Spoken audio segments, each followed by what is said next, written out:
Hello, we're back. Did you miss me? Haven't been gone long. Hi. Welcome, welcome. Back for another Elden Ring stream. Thank you to everyone who stuck around. Might get a few people popping in as we go here. We are back with our first DLC weapon playthrough with Amogus, who's currently just beaten Morgott in the royal capital of Lanedale. After last stream, incredibly successfully, we beat Moog, we headed out to the DLC area, we came back with this ridiculous colossal sword, and now we're going to head out to the mountaintops and see what befalls us there. We might make it as far as Farum Azula today. We're currently sitting at 127. We've got a decent amount of strength. We're building Arcane. We have just fought Morgott.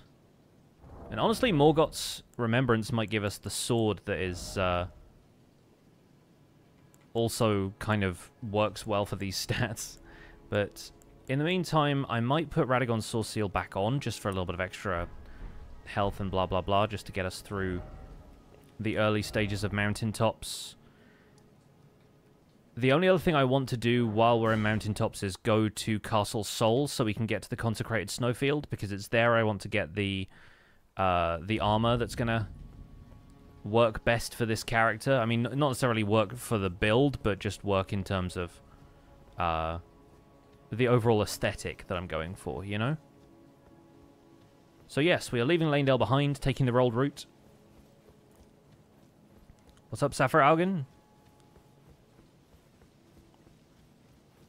Internet carked it for a few hours, missed the entirety of the previous stream. We'll have to catch up later. Managed to get it fixed so you can watch Elden Ring. No worries. Yeah, all of the fantasy Minecraft stuff is going to be going up as VODs. There's only been 2 streams so far, so those will both go up this weekend. I'll do like thumbnails for them and stuff so they look a bit more official. And then I'll put community posts on the main channel so people know those are there. Because making organized videos from that SMP is not something I can do because I don't really know how to like plan content from a kitchen sink mod pack like that, but yeah, I think for the moment the streams are going really well. Quite happy with that. Got a decent amount of flasks for this character so far. We're on like 11 so far, so we can obviously get a few more golden seeds and stuff here and there. The majority of that part is over and done with. And now it's just about making a beeline for the end of the game. This weapon is mad. Looks like a more organic-looking Star Destroyer. It does, right? The shape of it. Oh, are we going to get company in the lift? Nope. I've hit the doors close button too early. It's got to get the next one. Can't stay long. This sword looks amazing. It's got a really fun weapon skill, which has now killed me, unfortunately. But, you know, it's fun aside from that. Forgot that it's a charge, and when you charge at things, you tend to fall off them.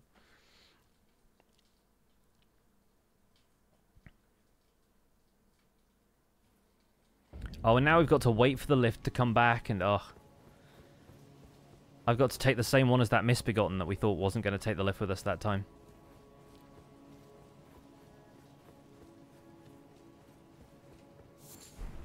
I meant to do that to get these gold fireflies. Very important for the run. And this. Golden Rune 9. We'll need that later. Another one for the Hubris clips. I have spent a little bit of time last night and this morning working on a method for getting to the DLC really quickly that I found on YouTube on, I think, the Soul Obsession channel. I will give them proper credit when we actually do the next run, because the next run is also a DLC weapon, and it's a bow, and I actually want to try and get it, if not within one stream, then I want to be able to get to the DLC on one stream, and then actually acquire the weapon very swiftly afterwards. And I think the method that I've found, the method that is showcased in this YouTube video, is a really smart way of doing it,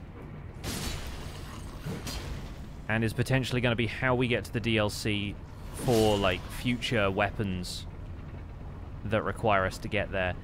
depending on the build a little bit, but since the Soul Obsession's method is like focused on getting a dex weapon, and Ansbach's bow has a really high dex requirement, I think it works pretty well. So I tried it out, and it took me 2.5 hours to get to the DLC, like to beat Moog and Radahn and everything, and then another hour to get the bow, and I think that's totally reasonable. So I'm thinking that's the method we will attempt once we're done with this this character. Yay, bow again. The thing about Ansbach's bow specifically is it's got a really, really solid weapon skill that consumes way more arrows but does like a ton of damage. It's basically like a horizontal rain of arrows, and people say it kind of shreds. So if we can acquire that as soon as possible, then we should hopefully be able to do pretty well with it. And considering that the only bosses you need to fight in this method are Godric for the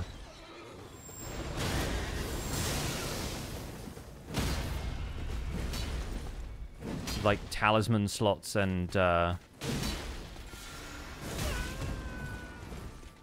access to Mogwyn Palace. What else? What else do you need to fight Godric for? I guess you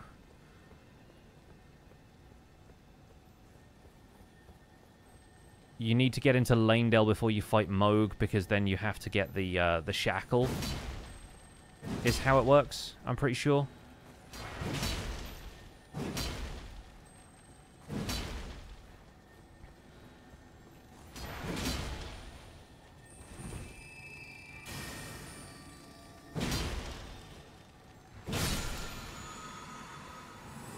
So you need to fight 2 shard bearers, and Godric may as well be one of them.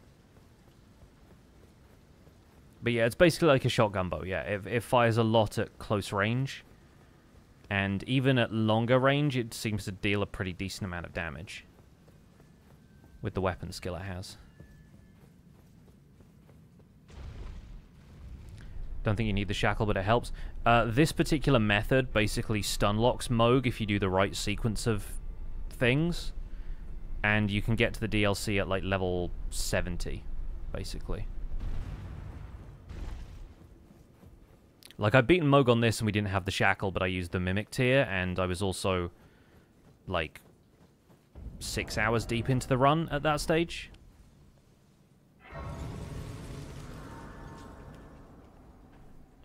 But then I was also, like, I'd done a bunch of leveling and bits and pieces, whereas, like, this method is designed so that you can get to the DLC area within, like, the first couple of hours of gameplay, which is wild.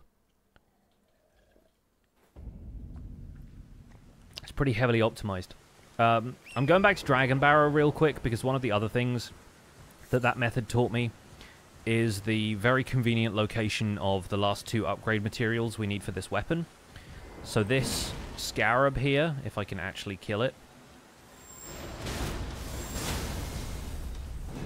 Not a difficult task in principle, but a little bit difficult in practice sometimes.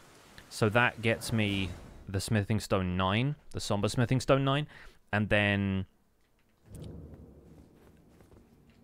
up here where there's all of these Albinorics and whatnot, the chest that this guy is guarding has an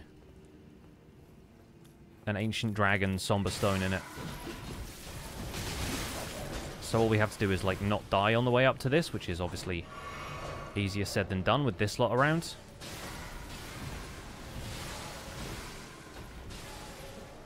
Rolling around at the speed of sound, like they usually are. But luckily this chest gives you iframes when you open it, so farewell. And now I just run back to the Grace. And now we have the last 2 upgrade materials to get this thing to +10, so we can be happy with that. Speed runs, yes. Yeah, it's funny how the current, like, any percent, is it glitchless or, like, no major skips or whatever run, uses the Bloodhound's Fang. So a lot of people are using Bloodhound's Fang now, and that's the weapon that we're going to end up using in the next playthrough.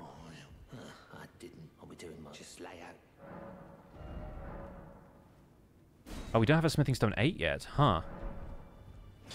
So that one... Is this thing really only +7? Weird. That one I think we get from... Where do we get it from? There's one here, but I think that's like a 5 or a 6. I forget where you get the Somber 8 from. Oh, Underground Roadside. Yeah, it's down here. So I guess we'll do that quickly. Little detour into the sewers.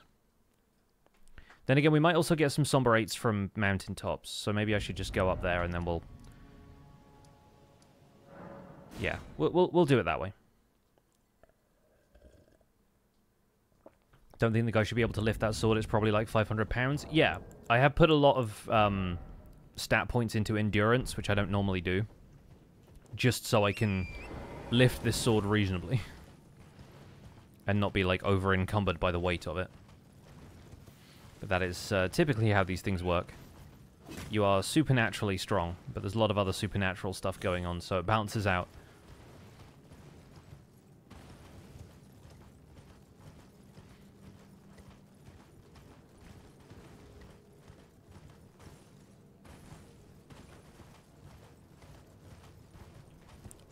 Just trying not to jump off the heckin' cliff here. Here we go.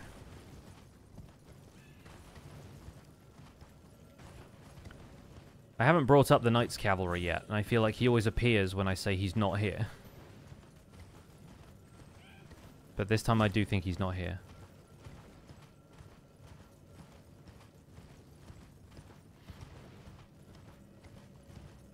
Alright, we'll grab this. We do get to fight Blackblade Kindred, though. Which will go slightly better than the only time we've had to bail on this fight, which was the bow-only run.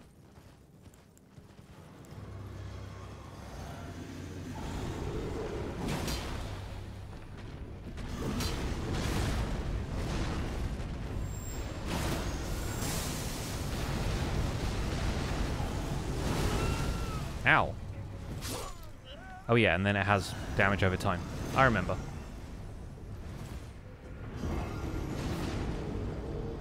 Well, there's a stake of Marika right here for this reason. Gotta get used to using this weapon again.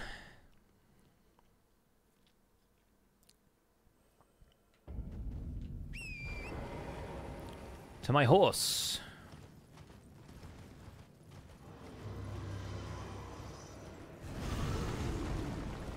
Wait, let me get my runes. Alright, now we can fight.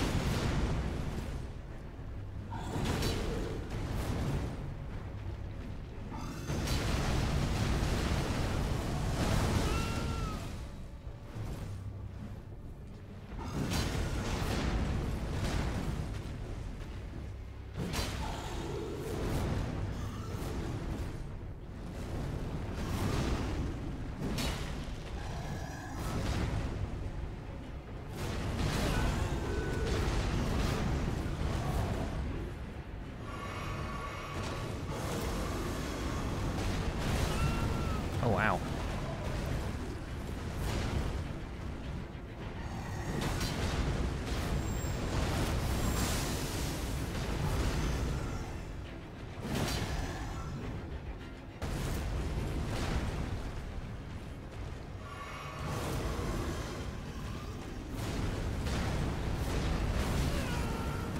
Just like flings me again.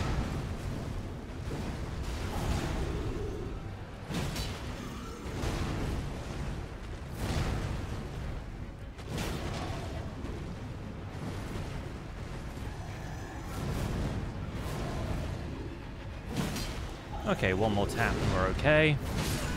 There we go. We could trade for that last one. I'll take the runes. The other really fun thing about the quick method of getting to the DLC is that it leaves you with still a lot of leveling up to do.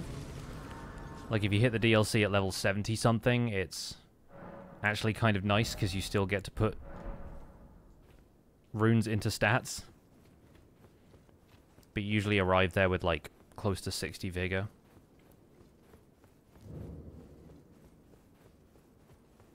Alright, let's hoist the medallion, do the thing. We're going to skip this because it's just a cutscene of an elevator. And we're there. Mountaintop's doing our thing.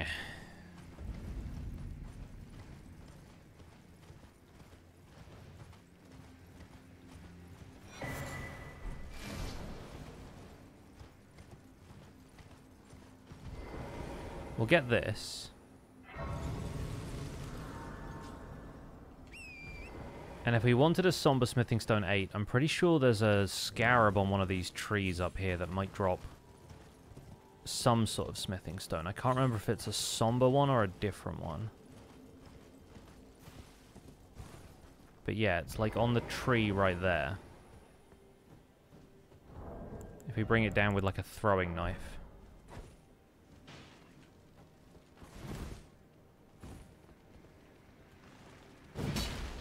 No, come back. Don't disappear. Okay, that's a 7. Alright. Well, I had the right idea, at least. I'm sure there's some 7s and 8s up here on the mountaintops.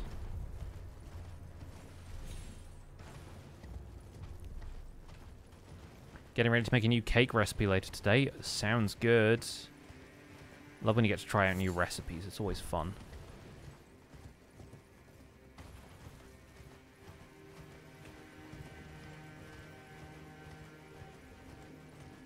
Alright, excuse me.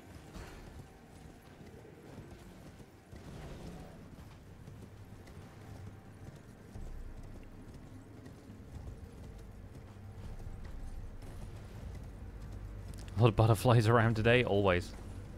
It's raining here right now, so the butterflies are around here probably are taking a bit of a break from being out among the flowers.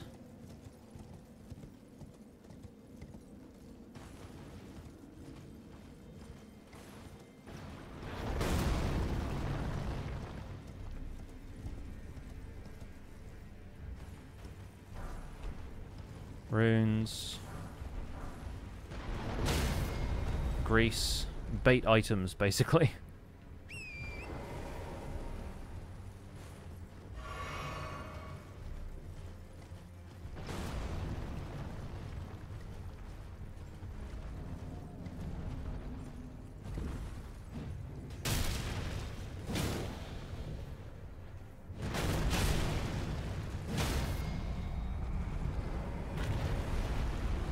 Once again, the rule is always go to the side of the foot you just destroyed.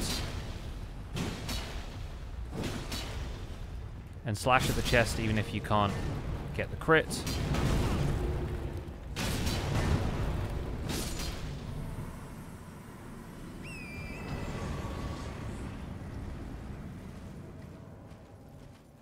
What do you give us?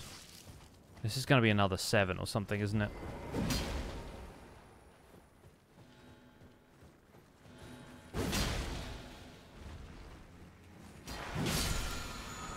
Oh, that's an 8. Okay, wonderful. Well, we'll get a grace further up here, and then we'll go back to Round Table Hold and do some smithing. Because now we can fully upgrade this thing. I will need to know where another full set of Somber Smithing Stones is for the next playthrough anyway, so... Alright, here's our grace. We'll grab that. Just so we're a bit better upgraded for Commander Niall and Fire Giant.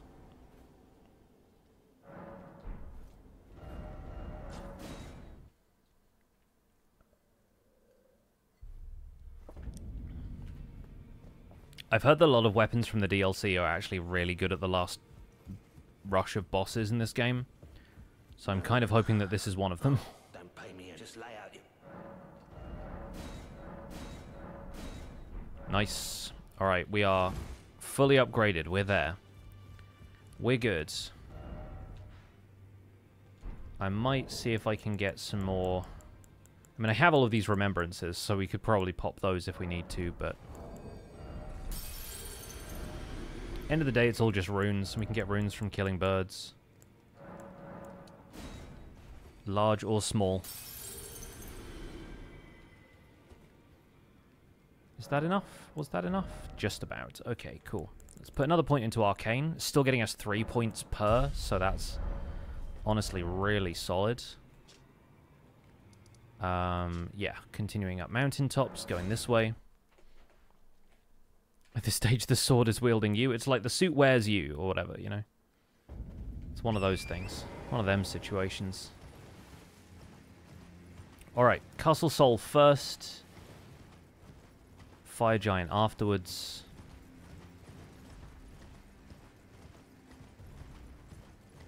Or maybe we'll do Castle Sol, get the Halig Tree Medallion, and then go straight to the Snowfield and try to take on the Knights Cavalry.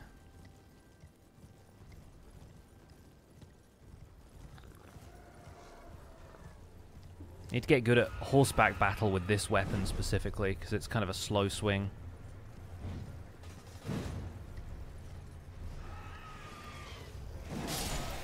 There we go. Get the timing down. You got to swing a little bit earlier than you intend to connect. Not quite as responsive as something like a short sword or fists. Trying to do horseback combat when you're using a fist weapon, though, is sort of the worst.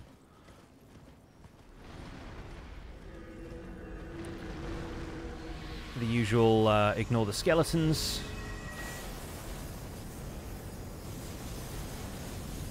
And ignore the Deathrite birds.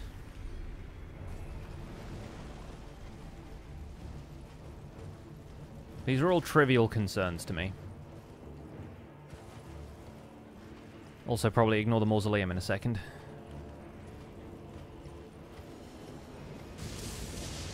Horseback fisticuffs is a hilarious mental image, though. Kind of surprised that's not an Olympic sport right now, because that seems like it ticks all the boxes, you know? There are some events at the Olympics that feel like they go on for so long. Not individually, but like collectively. If you look at all the equestrian events, they're like still doing them. The diving is still happening. There are so many events like that that are just constant, it feels like.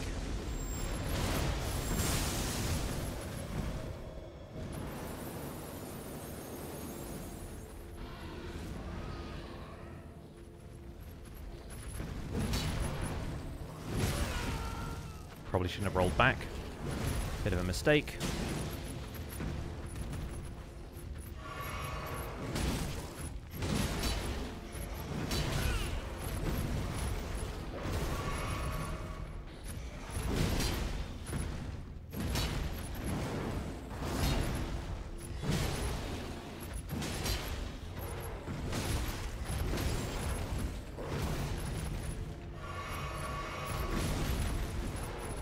Oh, your friends joined in. Oh, good. Well, we don't need a Somber 7 anymore, but that's where one is just in case. Ow.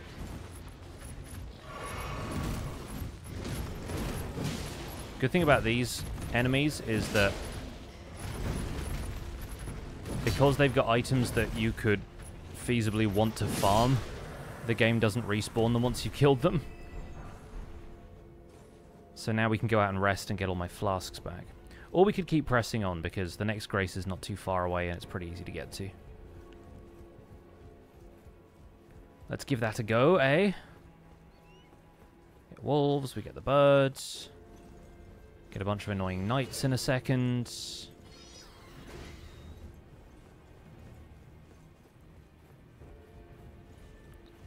At least we have a very losable amount of runes.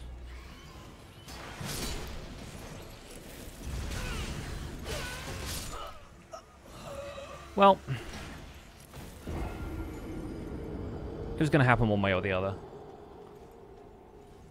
The Amogus Sword, yes. We do have it.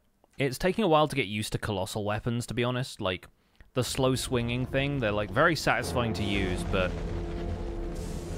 they're also very, very slow feeling, and a lot of the weapons I've used in the past have been very quick. Like, my main character uses the weapon that probably does, and if not the best, like, DPS, then at least, like, does a lot of hits in a short amount of time.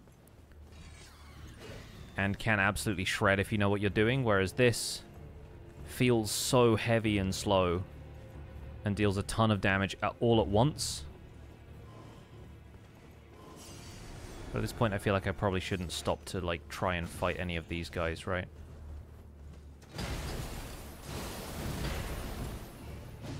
Just run in here, get the grace. Then if they kill me by the grace, I can just respawn by the grace. You live by the grace, you die by the grace. Jumped. Destroyed.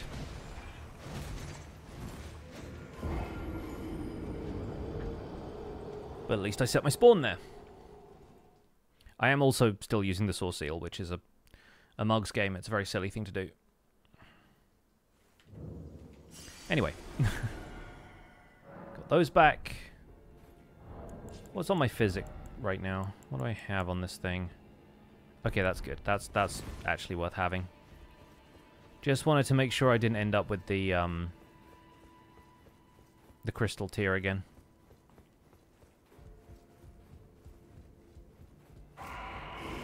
Bunch of guys appear, bunch of guys appear. This guy draws his swords. We head straight for the arena, where hopefully this one goes okay.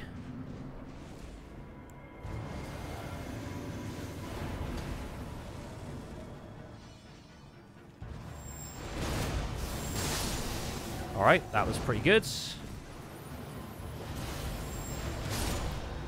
Nice, okay. Turns out they are pretty weak against whatever type of damage that does. Like piercing, probably, right? Because they're armored.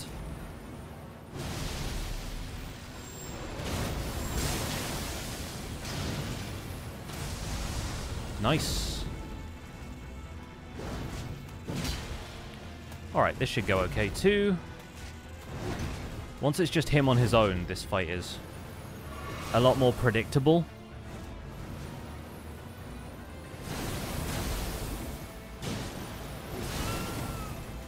I just have to be careful not to get frostbite too often.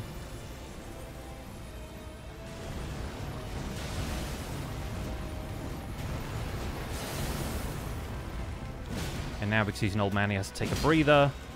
We get a couple of big hits in. Stance break. Riposte. One last big hit. And he one-shots me.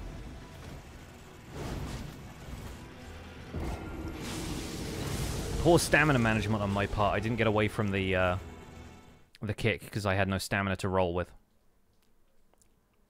But at least we know we can take out the ads pretty effectively, so I think that's fine.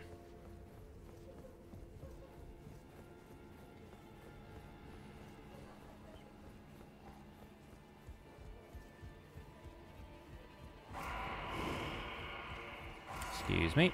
Don't mind me. Coming through. As you were.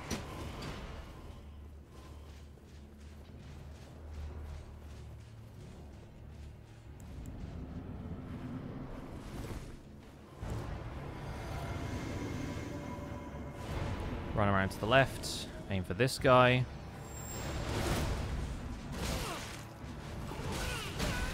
Well, that's gone differently.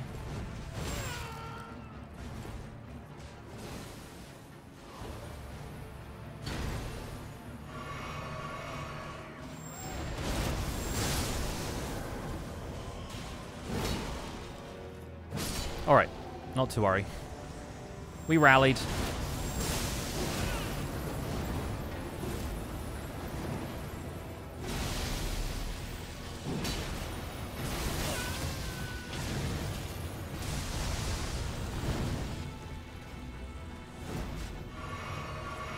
Alright, from here we should be okay.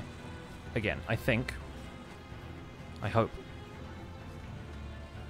Where are my runes? Oh, there they are.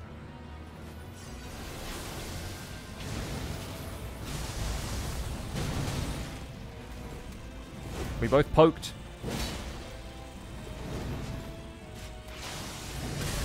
Oh, okay, that's got more range than I remember.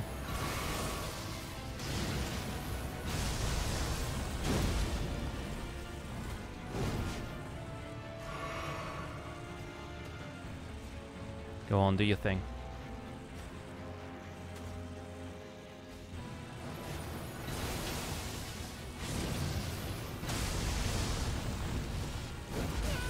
Ow. Ugh. I was already mid-swing. Yeah, fighting this guy with a Colossal is a little different. You've really got to time stuff very, very well.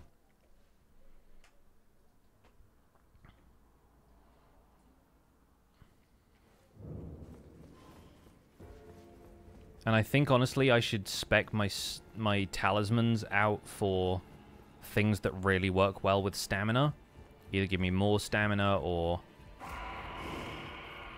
improve stamina recovery, like the turtle head talisman.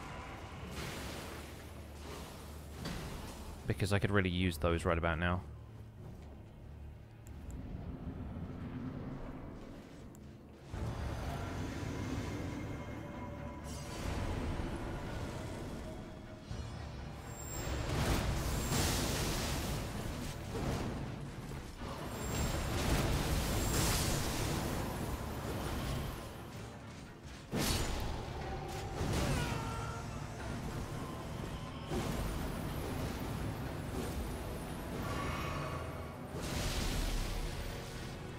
Okay, you. Let's dance. Okay, nice. Decent damage. Okay, this one, he's going for the big wind-up.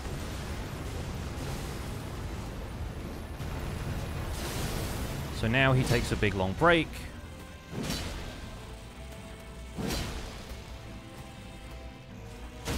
There we go.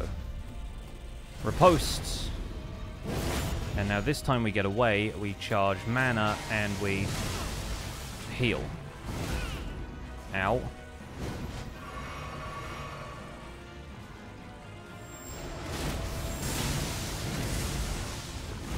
Okay, that's at least an acceptable amount of damage to take.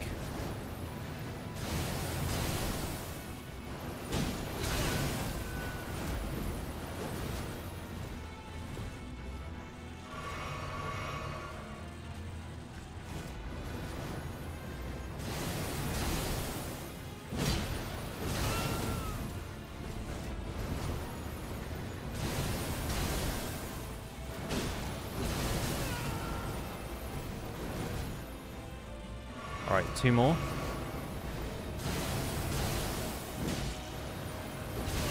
He's seen that strategy work for him and he's like, let me try that again. Well, unfortunately for him, I have the epic poke now. Alright, let's quickly save. Is my character a colossal load? Does having a colossal weapon automatically make it that way? So my character's a medium load right now. If I removed the weapon, it would be a light load, because the way weapon loadout works is that I think anything up to 2/3 of your maximum equip load, which you can't quite see from the way this... let me hide those. Yeah, see over there on the right-hand side under where my webcam is, it says equip load. You can go up to like 2/3 of your maximum load before you become a heavy load, and then any higher than that and you're like over-encumbered and you can't roll and stuff. So like you roll slower if you have a ton of equipment, and in some cases you can't roll at all. That's how that works.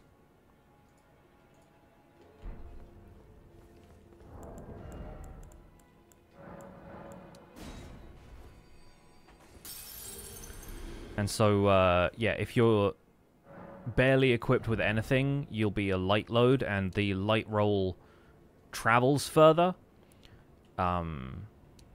If you're a medium load,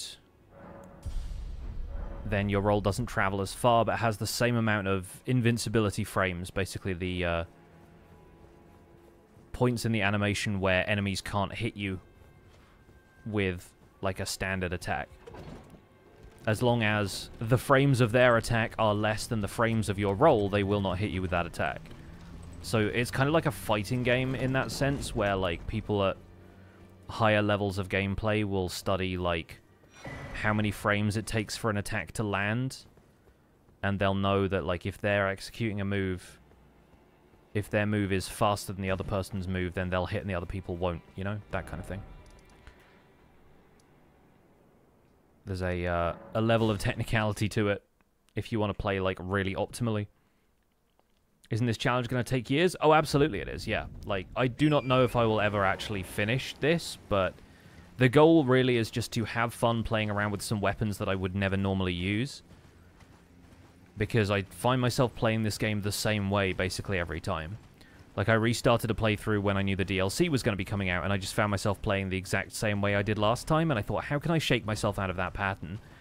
And so the only way I could think of to do it, other than, like, you know, doing a randomizer or something where I would feel like the randomness was being unfair to me, if it came up with a weapon I didn't like, and I could see myself just, like, skipping stuff arbitrarily because I didn't want to do it, I came up with the idea of running through them alphabetically. Because that list is kind of absolute, and I can plan ahead for stuff, and I can look forward to upcoming weapons and do like a little bit of research and stuff, and I find that process a little bit more fun. But yeah, if I completed a playthrough every week for a year, it would take me 8 years to play through with every weapon. So I'm under no illusions about how long it would take. I don't know if we'll ever get that far. For now, we are enjoying the ride. For now, I'm also going to equip this, since it gives me extra stamina. And we could obviously use a rune arc if we want to use Radahn's Great Rune, because that would also give me extra stamina. One other thing I've just realized, since we're headed for Fire Giant, I need to go to Mount Gelmir real fast.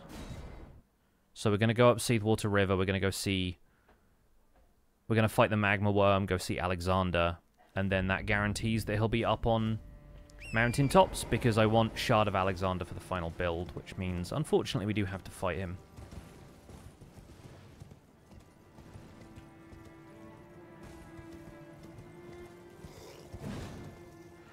You live today. For now, I guess we're going... Oh, this is Lux Ruins, of course. So which way is it to... Is it like back this way to Erdtree Gazing Hill? Oh no, Lux Ruins is right next to Erdtree Gazing Hill, so we're headed that way. This is the way that I never remember to go for Lux Ruins. It was basically like immediately northwest of the first Site of Grace on Altus. Yeah, we're like right here. Which means I haven't got this golden seed. So that should be 12 flasks now. Makes sense though. Yeah, like I just wanted to be able to play through with some other weapons that I wouldn't have used otherwise. Because my punchy Spiked Cestus character was really fun, and I just wanted to do that over and over again, but I thought I'm not going to get anything new out of the game, and there are literally hundreds of weapons in this game I could be using, so why am I not? So yeah, the idea was kind of born out of that notion. Cringe every time I watch a speedrunner kill Alexander in the first few minutes. Yeah, I tend to go for Shard of Alexander instead of, what is it, like Warrior Jar Shard or something? Is the lesser version of the talisman. Mostly because I don't normally need it until the very end. So I'm fine leaving it until Farum Azula to actually get the talisman.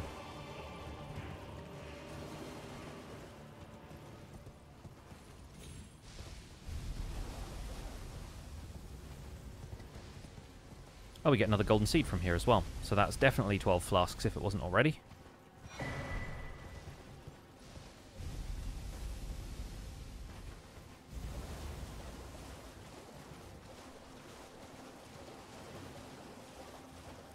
The base game did such a good job of signposting golden seeds with, like, the big gold tree there every time. And I feel like the DLC was like, hey, you want all of the Shadow Tree fragments? Here, have, like, an enemy holding a pot.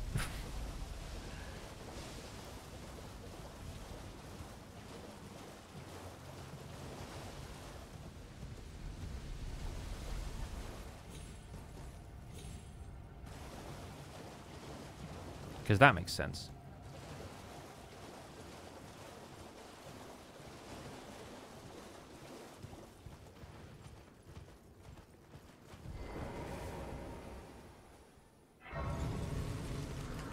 I think my biggest problem with those enemies is the fact that they respawn, but they're not holding the same items. So you never know whether you actually killed one or not.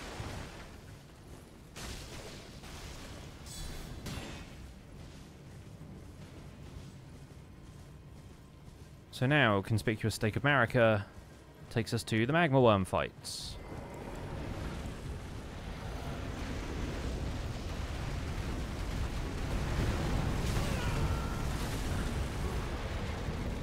In which he spams this move like he always does.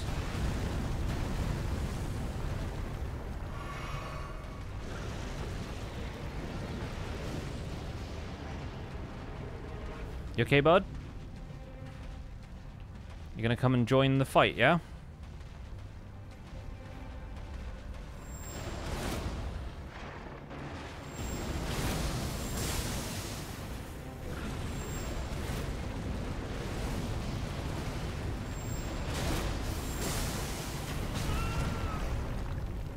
But he's gonna do the attack again that I feel like he never did before, and now he always does it in every fight.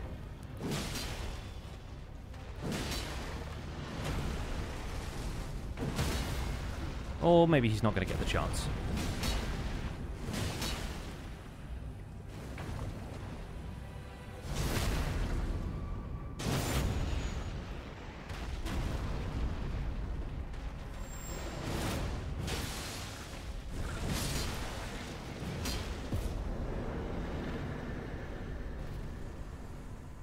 That thing where he like puts the sword in his teeth and then jumps on you, I'm like, I swear I never saw him do that before I started doing these playthroughs, and then somehow he does it every time we fight one.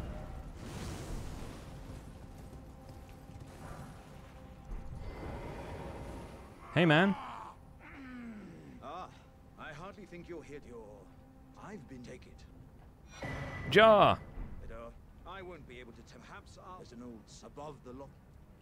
Perhaps there's an old above the lock. Once again, I'm very much looking forward to the Jar Cannon playthrough. But anyway, now we've done that.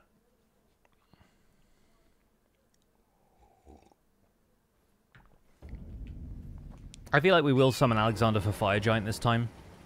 Like, I don't really have a whole lot to prove with this weapon, but also it's going to be nice to have a distraction. I think, honestly, having the charge attack is going to be really good against Fire Giant, though. Just, like, zooming in the right moments.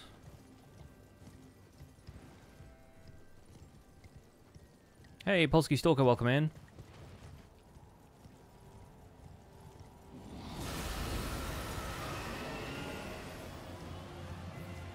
No dragon fight, no dragon fight, no dragon fight.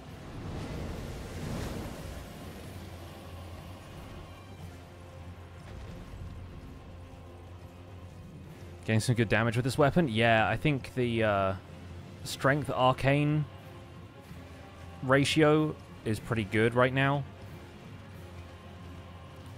For like high damage output.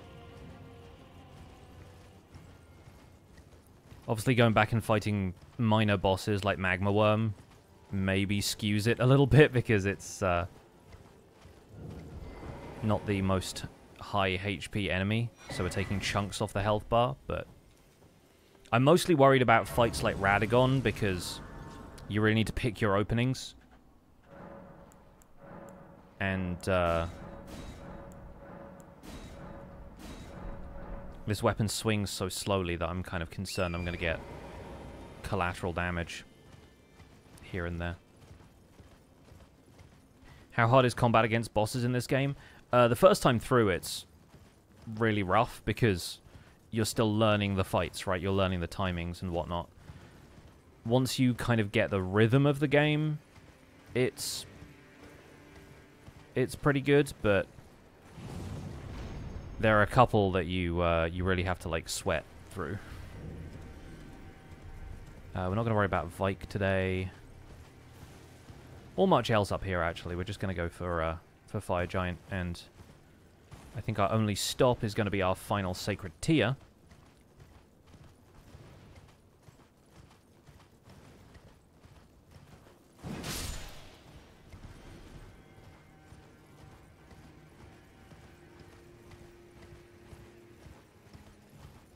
We're already on mountaintops. We are, yes. Honestly, like having beaten Radahn and Mohg, like you're in Lanedale by that point, and you're high enough level that you're probably going to defeat Morgott pretty easily. So like, it's honestly not that much of a stretch to get to mountaintops this early.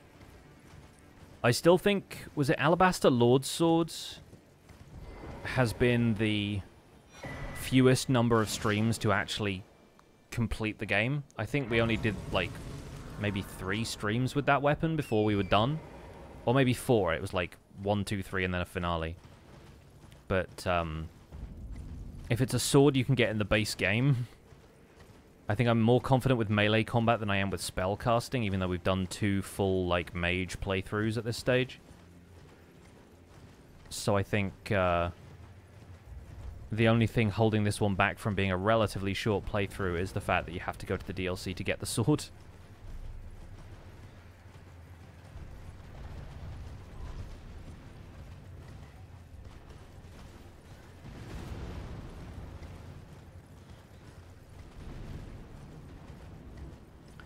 Alright, let's go fight Okina. Shout out to the giant skull.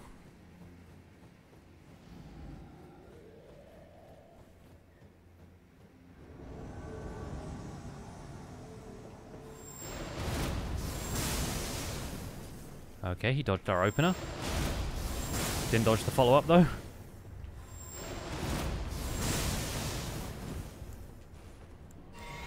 What I've heard about this weapon is mostly from the perspective of the PvP community, who've said it has a pretty good roll catch, so was not expecting that fight to be super difficult.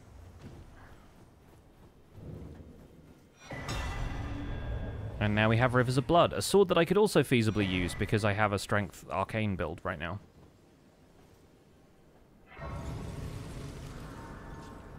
Wonder what weapon will have the shortest playthrough? Spike Cestus, perhaps? Maybe, because, again, I am at least familiar with that one. But Spike Cestus, I could either run through it super quickly, or I could try and, like, do an all bosses run, because that's a weapon I'm so familiar with that I'd be comfortable fighting everything in the game. And we'd be so far into the A to Z thing at that point that I'd probably be looking for more stuff to do.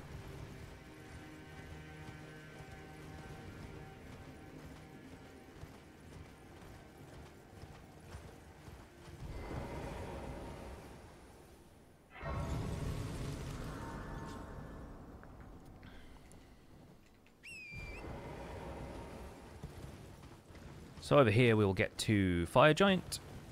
What's considered a complete playthrough for the A to Z runs? Acquire the weapon and beat the base game with the weapon. So you roll credits having used the weapon for, if not the majority of the playthrough, then at least the weapon feels like it's been the star of the show. There aren't really any other, like, requirements. There are some optional things that I want to do in some playthroughs that I will just, like, throw in there as a fun bonus thing. Whether it feels, like, thematically appropriate or...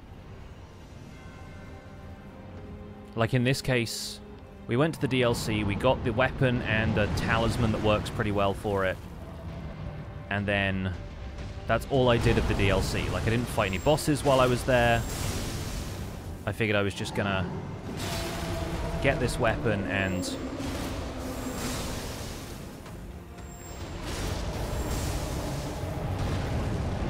like come back to the base game and see how far we got, you know?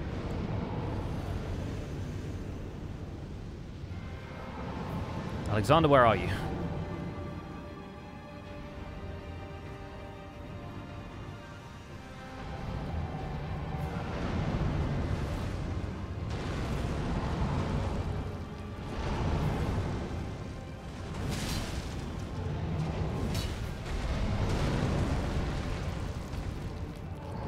he's so close to the edge right now, I'm not comfortable about that.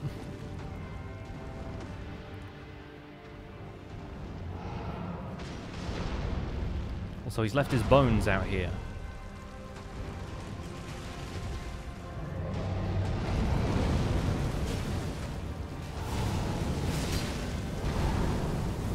Ah.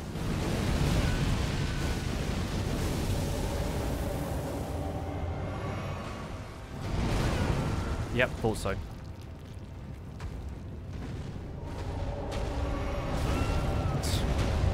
Come on, dude. You're like up against a tree. How am I supposed to... Am I supposed to do anything with this?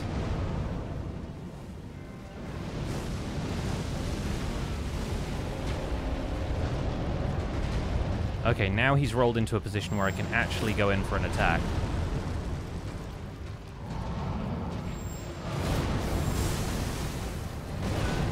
Okay, did not really get much out of that.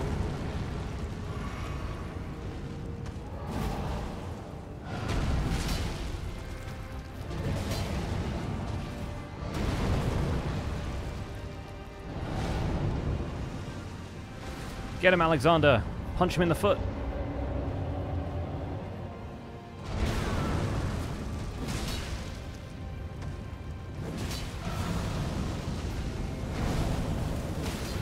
Okay, he's staggered, but not a whole lot I can do about that from this angle.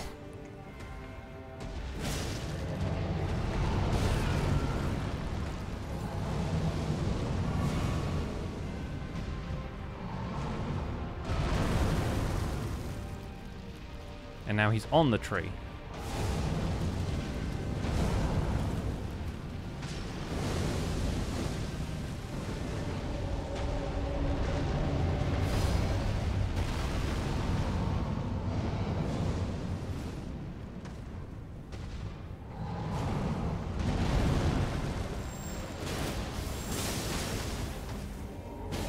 Nice. Okay, second phase.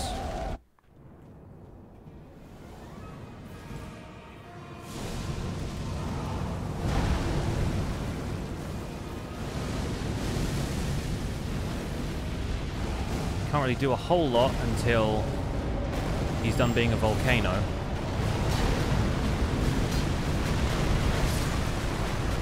And then I die. Okay. So probably don't stay underneath him when he does that. Cool.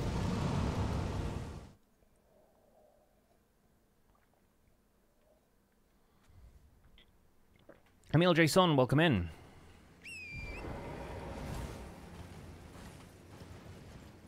Yeah, not a safe spot, not so much. I really wish you could summon Alexander slightly closer to the fight, because it's always such a pain running up on Fire Giant from a distance without Torrent. But I do think having Alexander is helping, just for, like, spacing. Being able to have him... Oh, that was a skull. I thought it was a turtle. I was like, what's a turtle doing here in the snowfields?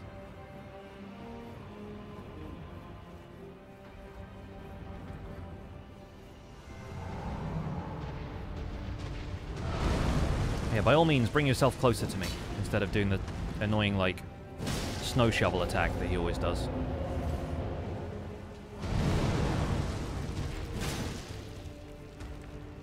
I also feel like the charged R2 in this weapon is really not great.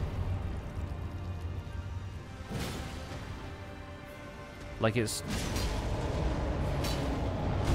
not doing a ton of extra damage compared to the R1, and the Ash of War does way better. Like, it's really just about having the like stab motion of the attack. I guess it's more like a piercing thrust rather than a standard like slashing damage.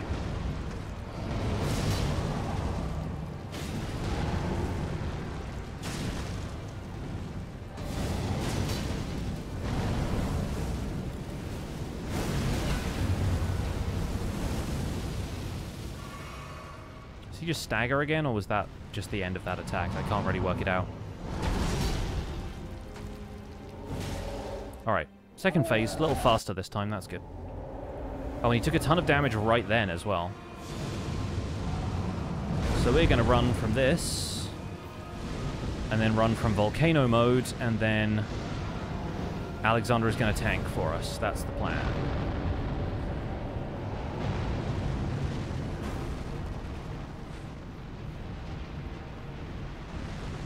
Alright, that seemed to work out okay.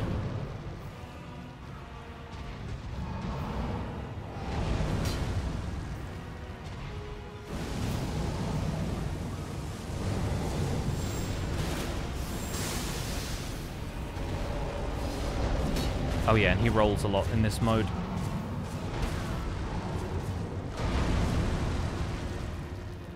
You've already got to attack his hands while they're down here.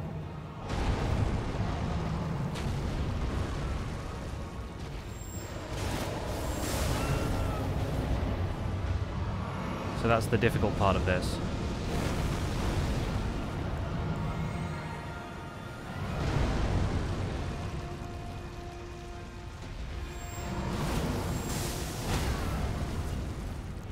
He staggered Alexander with that, nice.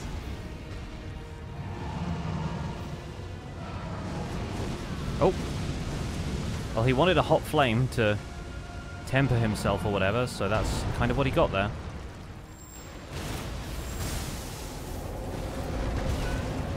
I got rolled on.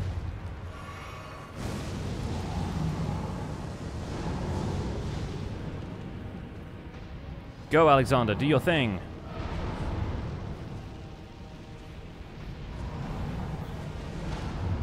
Oh, nice, he got the stagger. Incredible. Go for the eye, go for the eye. No! Come back. Bring your eye back here.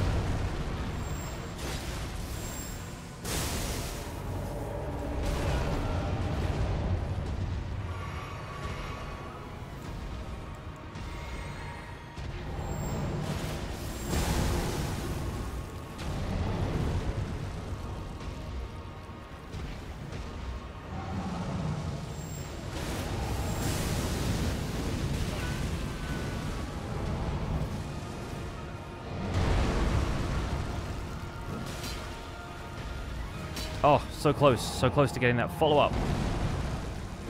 Hit him in the head. Oh, he did this big flop and we got him. I think he just got staggered and then Alexander was back here doing damage. Not a bad fire giant, all told. Pretty good, pretty good. He blinked. he did blink. Blink and you'll miss me. Alas, poor Yorick.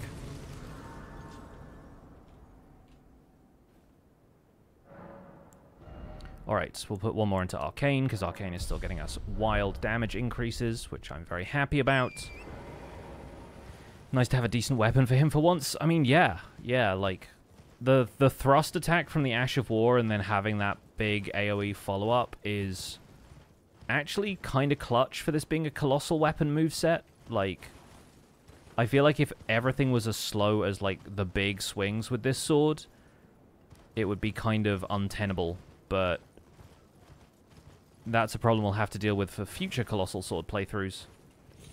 Although, a lot of them are going to be things like the Zweihander or the Great Sword, where you can put Ashes of War on it, rather than it coming with its own innate ability. So for those, I think we're going to default to something like Lion's Claw, Savage Lion's Claw, or, you know, something that's going to give us a fighting chance. Give us an edge. Alright, we're in Farum. Let's go.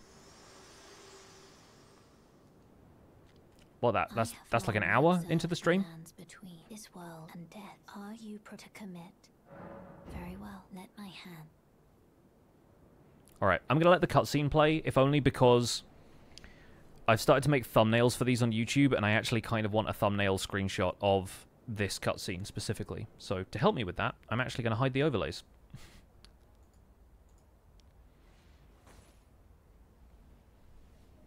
I've actually started to think more consciously about these things. Yeah, I've heard Lion's Claw is great. I haven't really used it all that much because I've never had like the big weapons to do that with. I've always been like a fast, slicey weapon build instead of a big, smashy weapon build.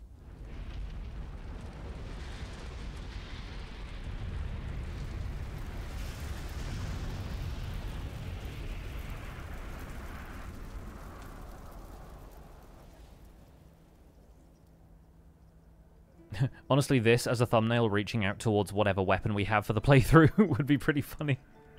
Please give. Welcome back, Nordic.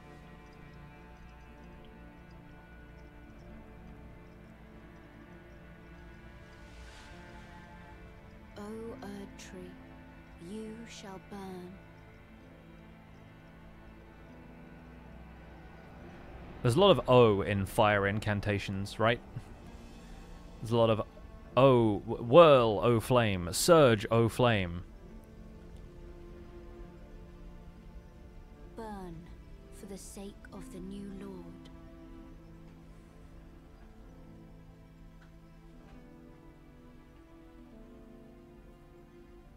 How many three fire incantations like that? I know, but it's like there's a pattern. Thank you for guiding me here. They're all called things like flame grant me strength and flame cleanse me, and like it's very like proclamative, I guess. There's a lot of proclamations. It must be Irish, yeah, The one who walks alongside flame. It's my favorite weapon I've used in Elden Ring. Shall one day meet the road of destined death. I honestly think Moonveil still takes it because the katana moveset is so fun, and having that extra like magic slash is so great. I don't know if I could really count this among my favorite weapons to use. When I've heard other people talk about it, a lot of the time they say that Great Stars is a really solid weapon. That's obviously a lot further down my list. A lot of people really love the Milady from the new DLC weapon set. There's a few others that I'm really looking forward to from the DLC. So yeah, I have yet to form a proper opinion, but that's why we're here.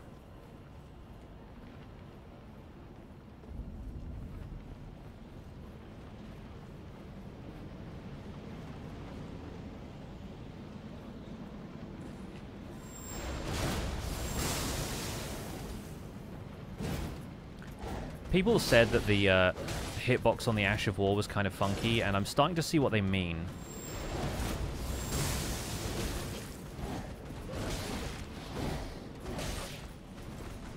Let me heal, please.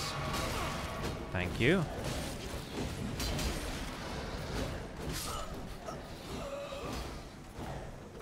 These guys are very agile, and I am very slow.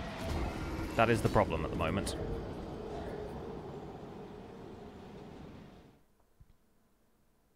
This is a problem we will remedy.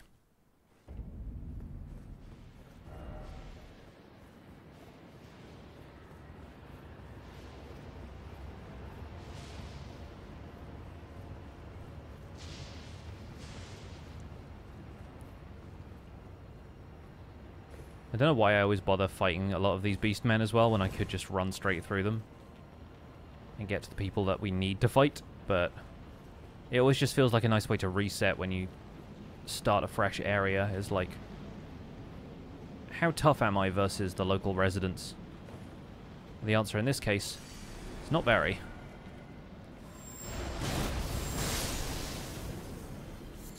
Unless I land my ashes anyway.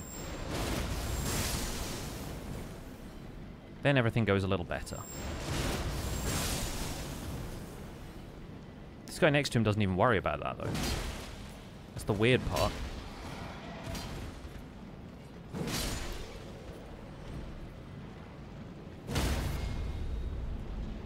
Now you're talking. Oh, I'm not two-handing. That was the problem the whole time. Definitely not a skill issue. Definitely the two-handing thing. Excuse me. Just on my way to the Grace.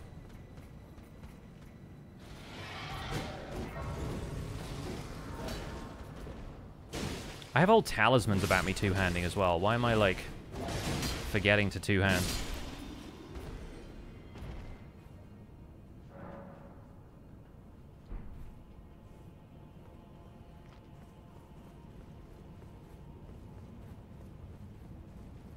It's 5 guys in half the time it took 2 of them to get you, yeah. Alright, nobody look at the dragon. If you don't look at the dragon, it can't hurt you.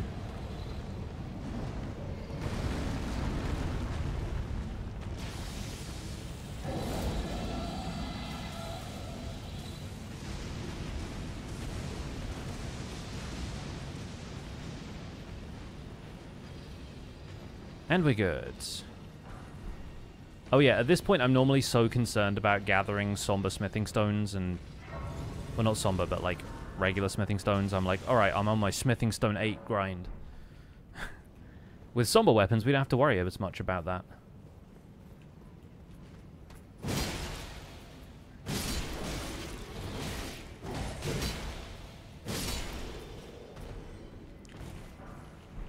Definitely need to get myself an armor set that I can just poise through a lot of these attacks.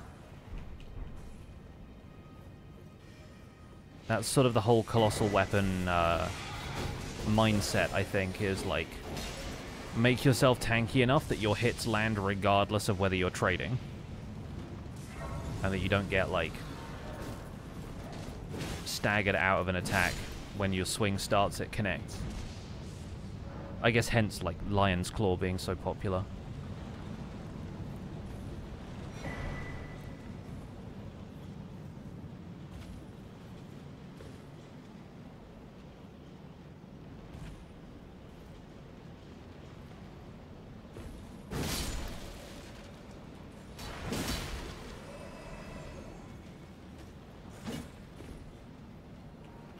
Oh no! We're off to fight Placidus Axe. You can actually see the empty wall recess there, or floor recess, or whatever it is, in the arena. That's so fun. It's like the areas of the Halig tree where you can, like, fall down and you sort of see where Melania's arena is.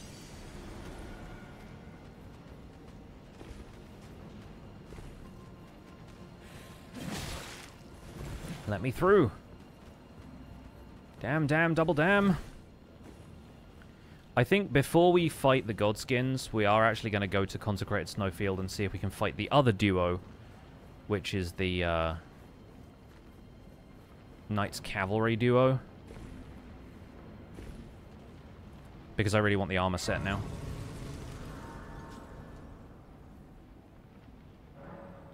Yeah, that's the speedrunner route to Placidus Axe. Unfortunately, I am no speedrunner.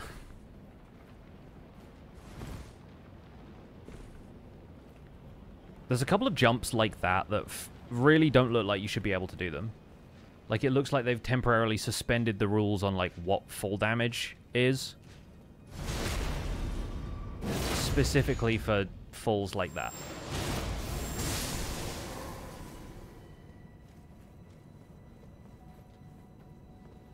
For falls like that, and the couple of ones in the DLC where you are literally supposed to jump off a cliff without being able to see the bottom, and just assume you're going to land. Those I was kind of mad at. Because I was like, there is no indication that this is what you should be doing, other than, like, player messages nearby. See you later, Ginger. Thanks for hanging out for as long as you have. Hey, Pixley, welcome in. Right, let's go and see the Knights Cavalry. Can't guarantee this is going to go super well, because there's a lot going on in the snowfield, but... And I've also just hoisted the wrong medallion, so bear with me.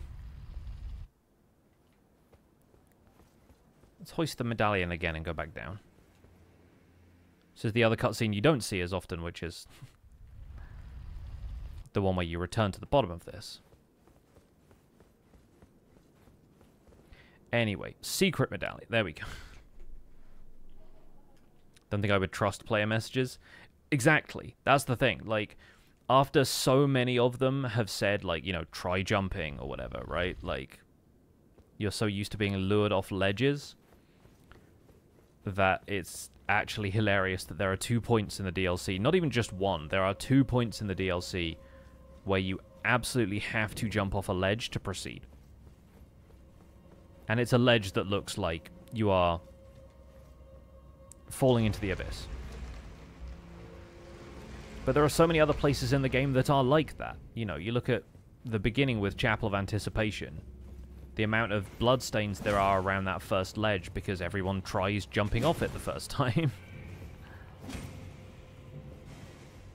Because they're new to the game and they think, oh, okay, this is how a Dark Souls game does.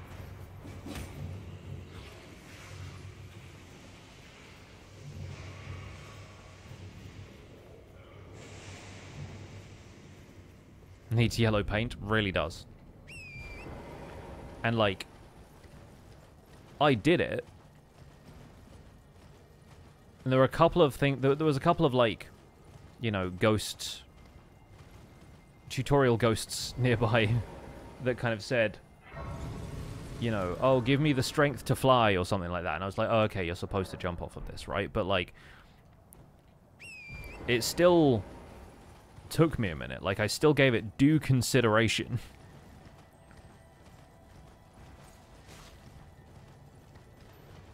Before I even considered attempting that.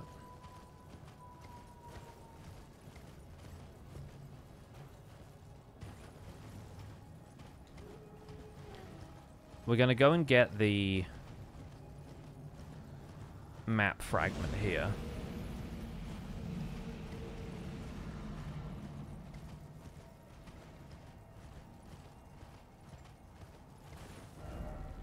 From this spot.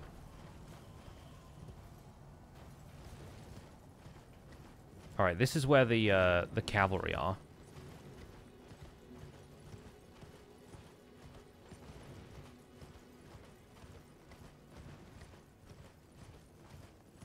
But we're going to go and get the map fragment first.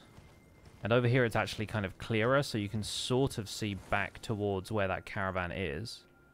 And the Knight's Cavalry is somewhere around there, I think. But of course we have to be there at night, so...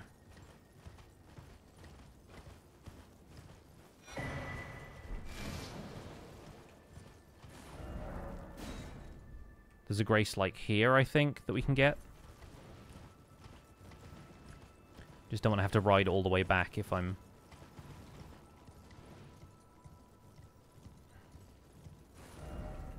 Good luck required ahead. Oh, yeah. Just for Ordina in general. Yeah, they're going to be around here, but it'd be at night time.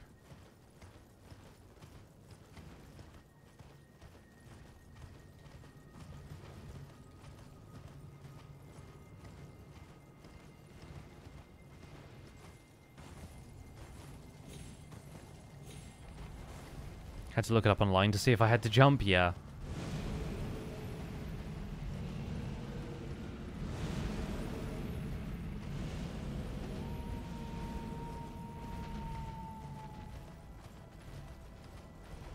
Now where is...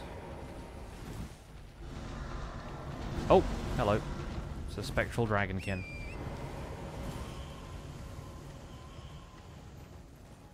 Where is the other grace? We overshot it? Have we gone past it? Or is it not where I think it is? Nope. I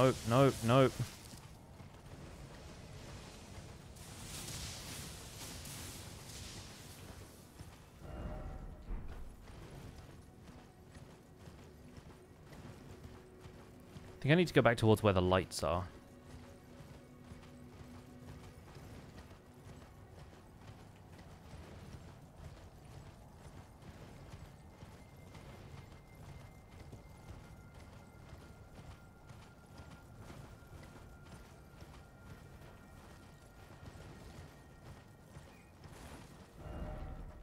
Or is there one around here?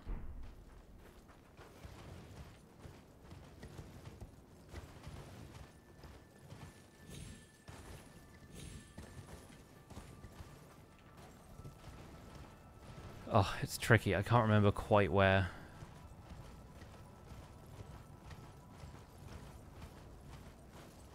The useful graces are.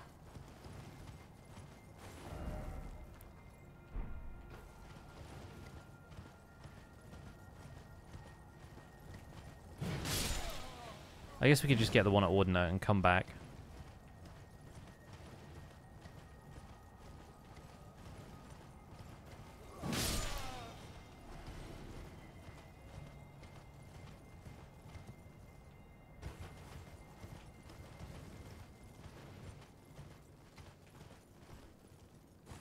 Oh no, there it is.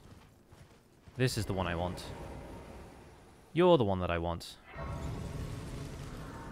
Yes, I've tried out the martial arts in the DLC. I didn't try Dane's one because you only get that like way later. But I tried out the Dryleaf Arts one, and it's fun. I beat a couple of bosses with that because my preferred playstyle was Spike Cestus. So I was like, okay, the martial arts thing is kind of like right up my alley at this point.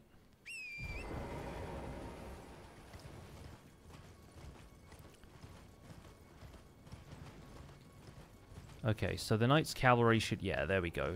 They're now flanking this carriage.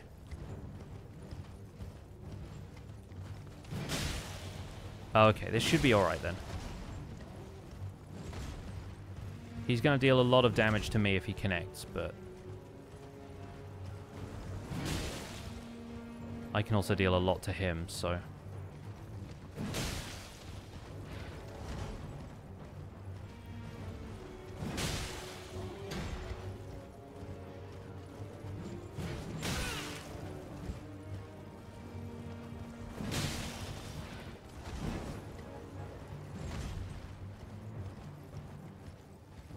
Bit of horseback combat, which we don't get to do very often. Oh, missed.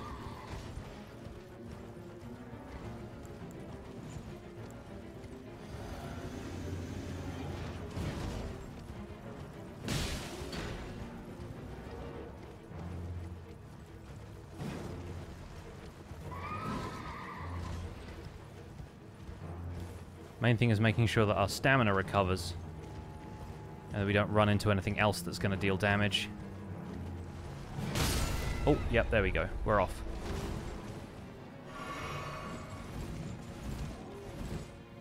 I might actually do more damage on foot. I can't really tell what the best approach to this would be here.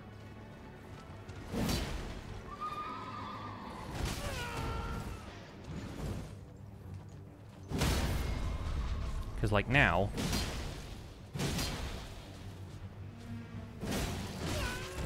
Yeah. See, that's an easy win. And then we have to go and fight the other guy. So we can draw him out and over here as well. Ideally avoid the pages, because they're kind of a pain with the ranged attacks, but...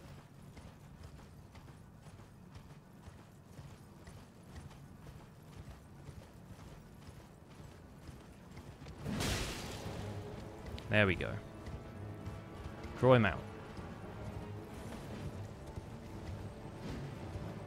I'm pretty sure there's a spot over here where you either get invaded or there's a bear or possibly both.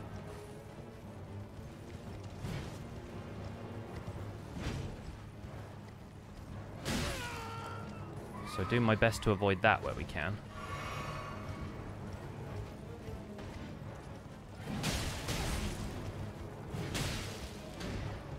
Alright, not bad.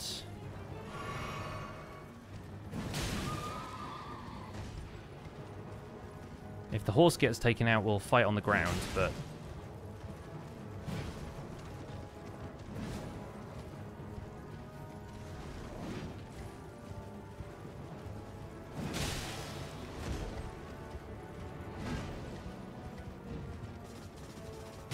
Oh, okay, that was a good hit. That was a good hit.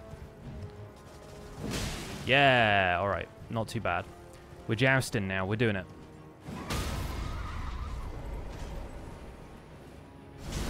On the ground. Visceral. Alright.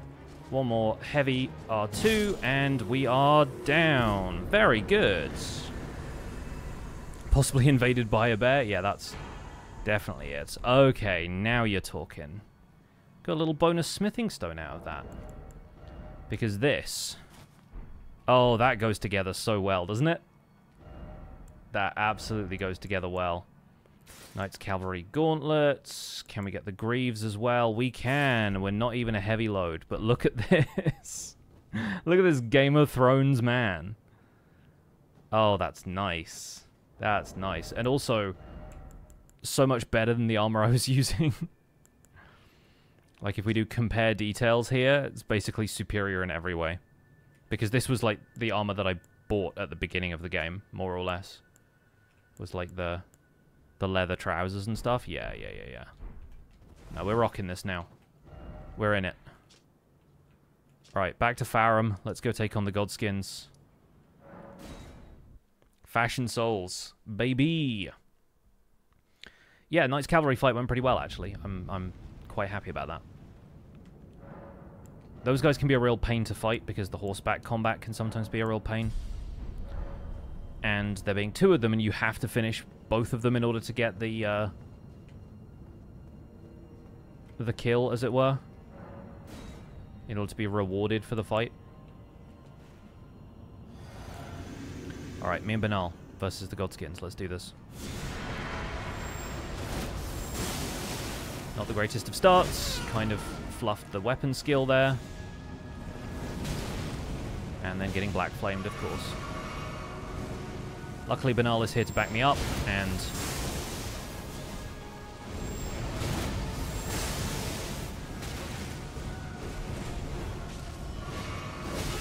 Now.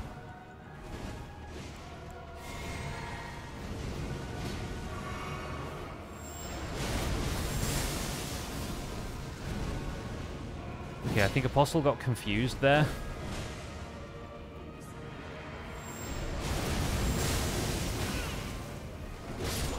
Alright, and I got killed. Not to worry. Have I got the Godfrey icon? No. Should I? I don't think it does anything to this weapon skill. Did it do anything for Banal? What kind of damage is the AOW? I think it's mostly physical, but some of it is magic, just straight magic.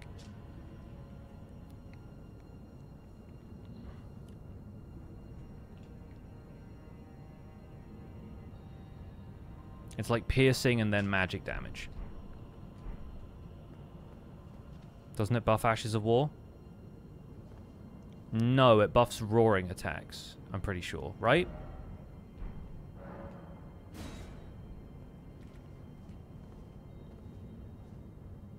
Don't know why I expected it to be holy. Yeah, this is an arcane weapon as well, so it's not even like a faith weapon, but I think a lot of people were expecting it to be either faith or int, because a lot of the other meteorite stuff is, but then, you know. Strength Arcane did not have a great deal of weapons anyway, so I think people are mostly keen on it being an arcane weapon because of,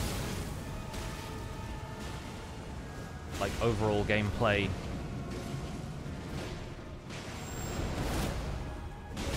Whatever you'd call it, like, not balance as such, but...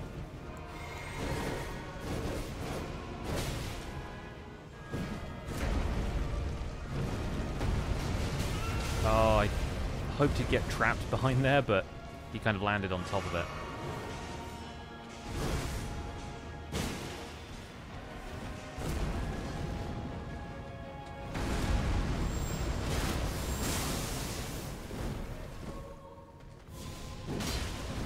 Was hoping for the stagger, didn't get it.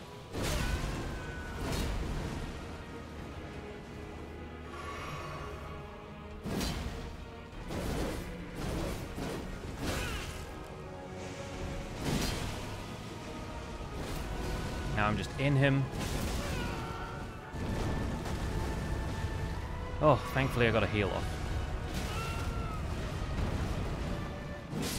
Alright.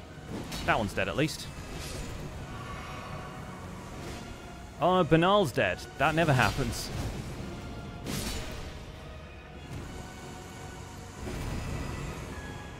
Alright, just me and them then.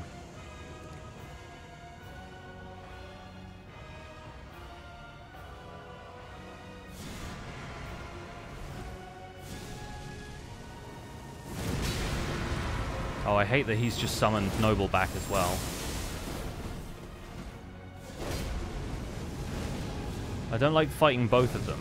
This is why Banal is so good. I do have Mimicked here, though.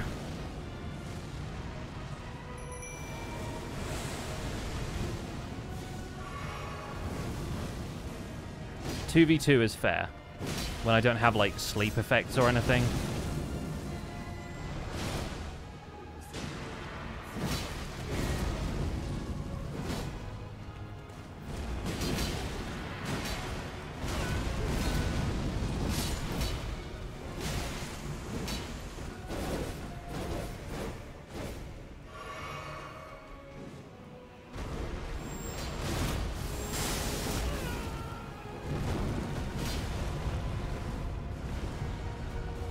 He did what he thought was fair, which is to roll over both of us.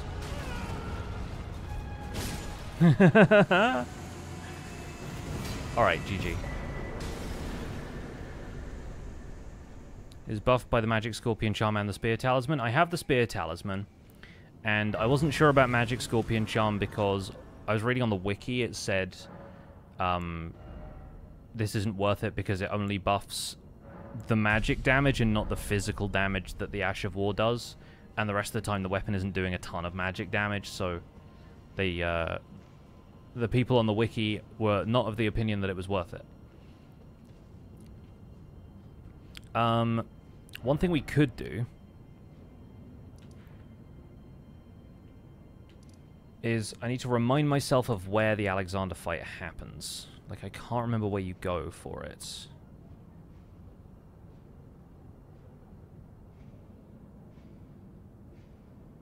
So I need to quickly check this.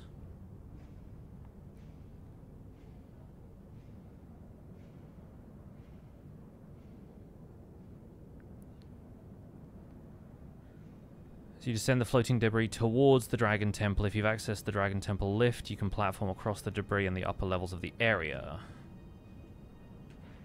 So this is the Dragon Temple. And the Dragon Temple lift is... where?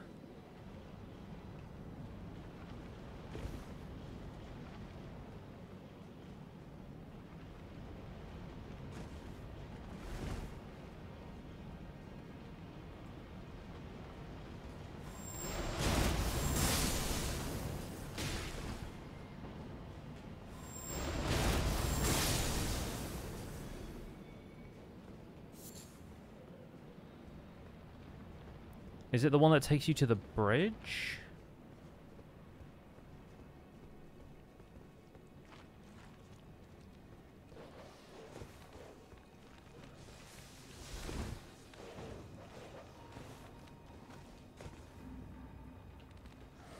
Hang on. Gotta run away from these dogs.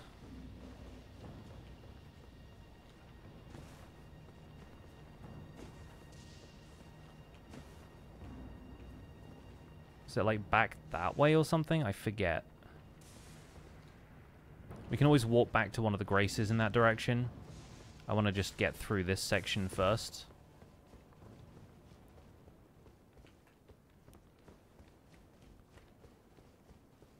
Which weapon character is this now? This is Amogus, who is the wielder of the Ancient Meteoric Ore Greatsword.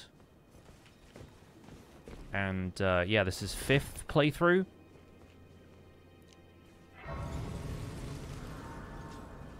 We have the sword as of the last stream.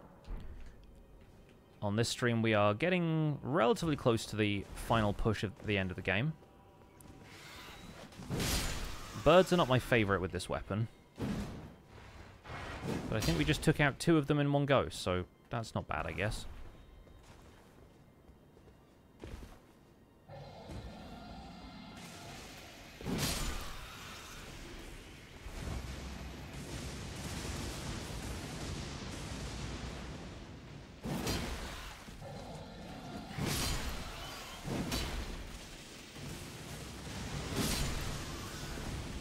Okay, that works.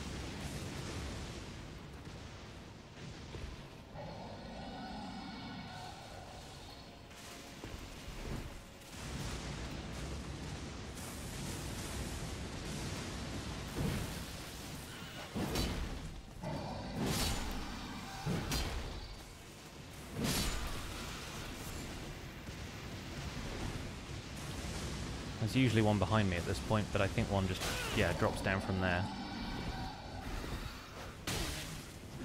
Trying to drink my flasks. The birds know. The birds will not let me drink. And then there's this big bird over here.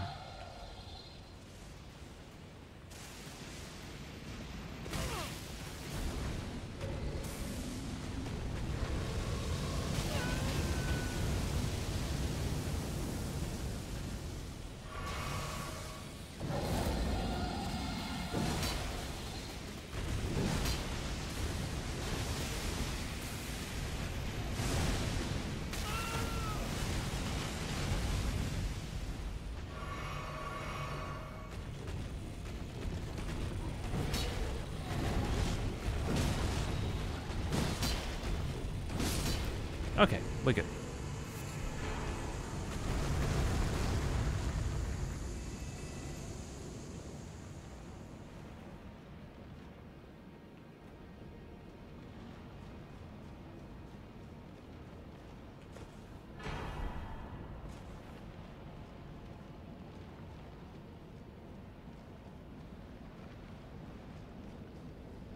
And we'll make it to the next Grace. But then I need to remember where Alexander is.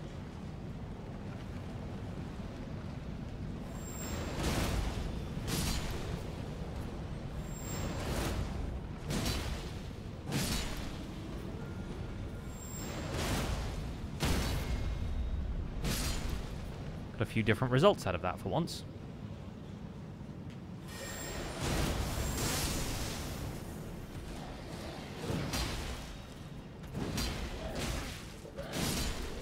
Alright. A little bit more poise is nice, it turns out. Okay, now we try and get across here before this guy starts throwing boomerangs at me. Good, we've made it.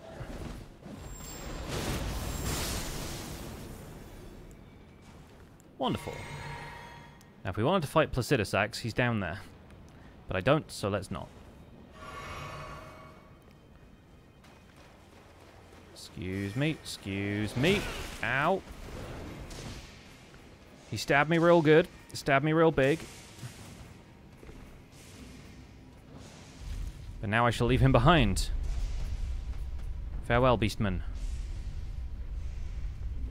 Do me a favor and fall down the elevator shaft.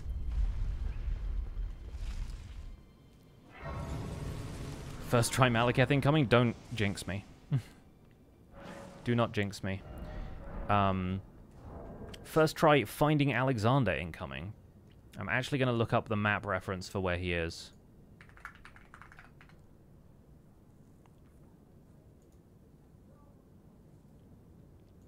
Map link.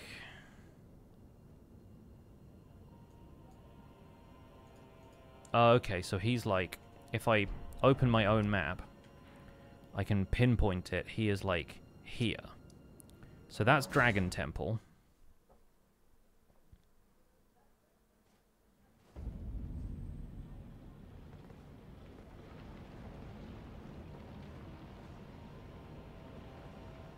And he's like up there, basically. So we need to find the elevator around here.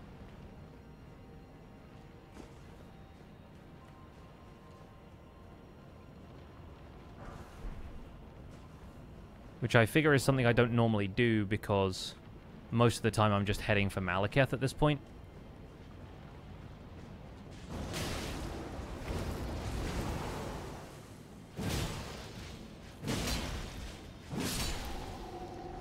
Love an enemy with infinite poise.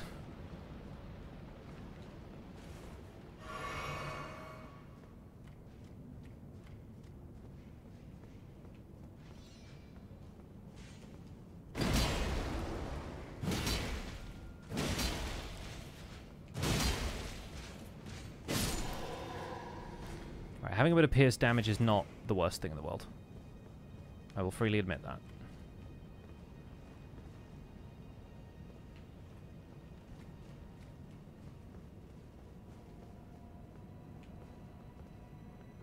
Can't get anywhere from here.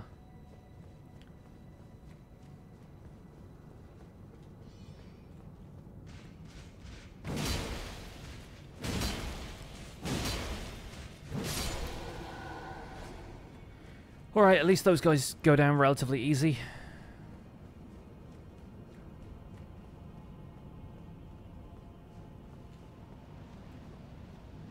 And then there's you! Oh. Okay, well. We've done that now. Can we get in here? Oh, we can. There's another guy.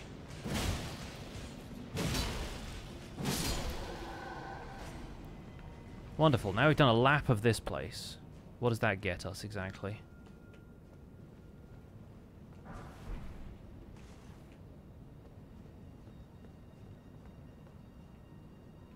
There's nothing really to be gained from hopping down here, is there? This is just the backside of the arena where the Godskin Duo is.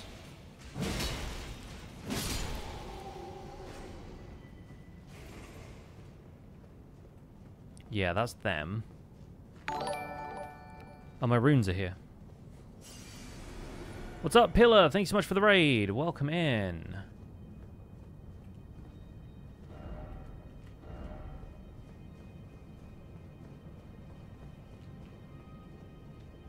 The Pokestone is doing pretty well, yes. So we need to go over there somehow. Oh, this is the frustrating part of not really knowing Farum Azula particularly well right now. Because this takes me out of there.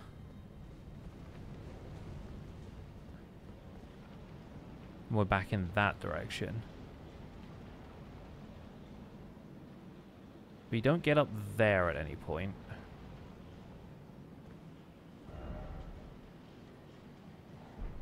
Oh, somebody's noticed me. Can tell because the map goes away.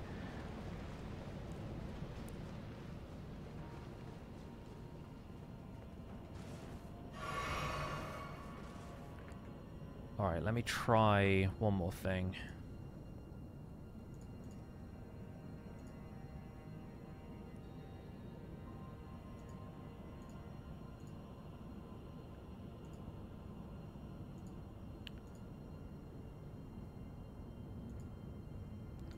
Gonna quickly wind back.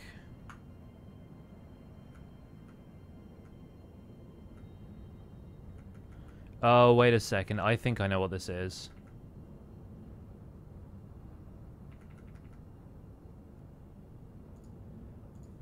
I think it's the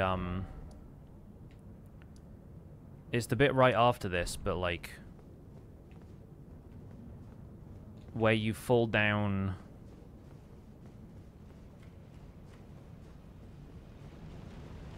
And the Crucible Knight is there, and I normally like roll off onto the roof. I don't think you have to fight the Crucible Knight, but I think you you take the lift there. I think that might be how it works.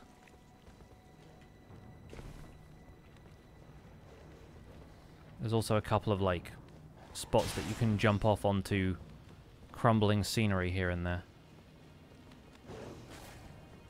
At least we're past the dragon, so I don't have to do that bit anymore. But yeah, there's moments like that where there's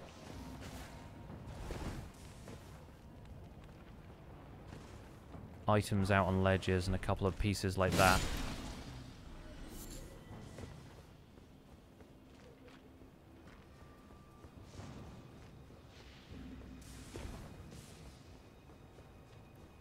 But I think it's this.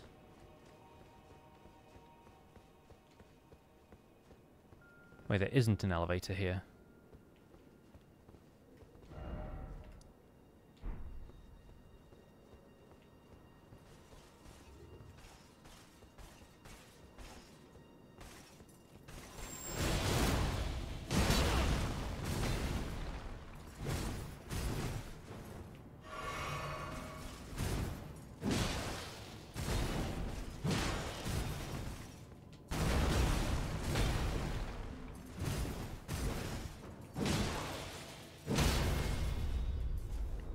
I love being able to actually poise break these guys.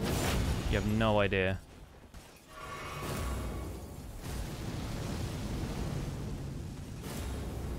Oh.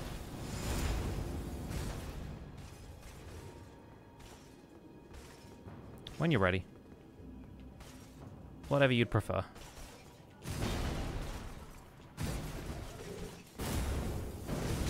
Oh, he's got that one. He's got a move. I have a move too.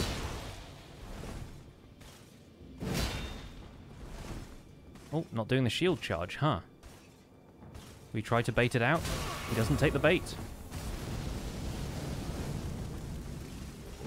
Alright, he's done. Not to worry. How do we get from there to here?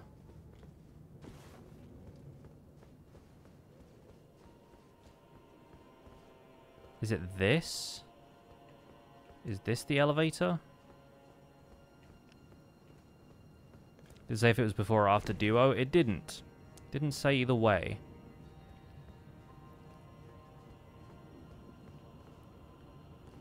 Because there's that. You can get up there.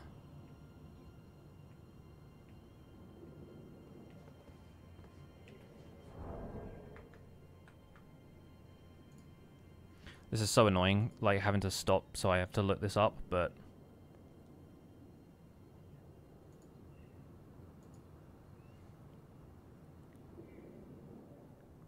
Okay, okay. So they've got this part. They're fighting the dragon.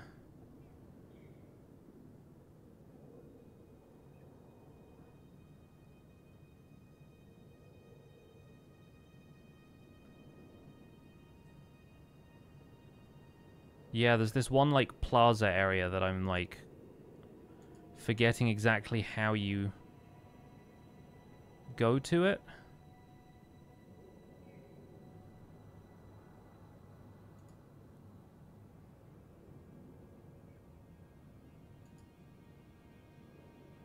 Because there's a lot more to this area that I'm just not reaching quite yet.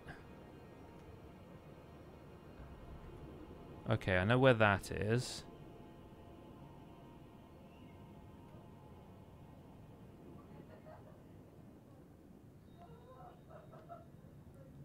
Yep, yep, okay, okay.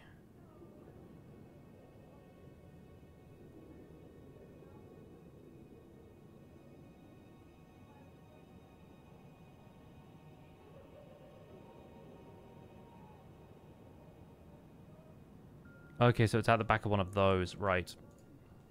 Right. I think I sort of know what's going on here. Because now we have that grace, we can go basically anywhere we want to.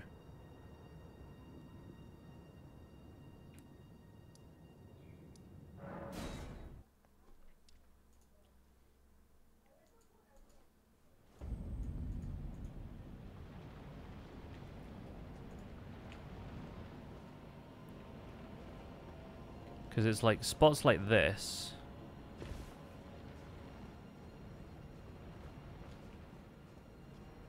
Where there's occasional enemies that you can just kind of come out and fight.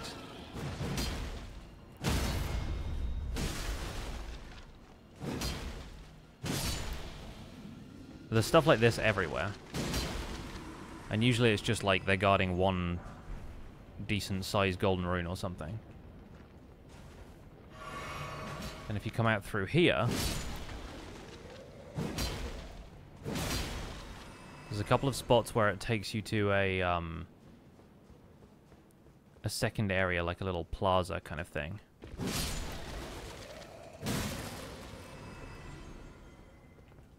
There's this masonry that you can jump to.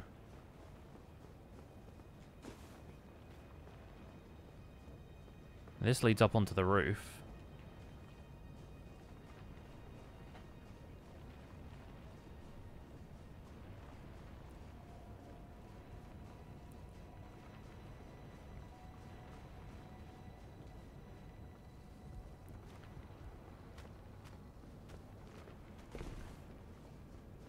And we found this.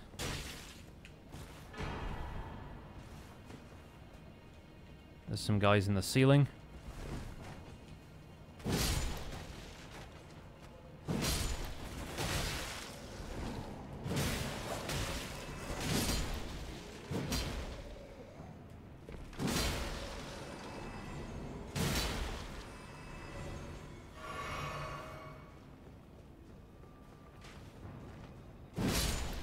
Bye. And so he's still, like, above us here.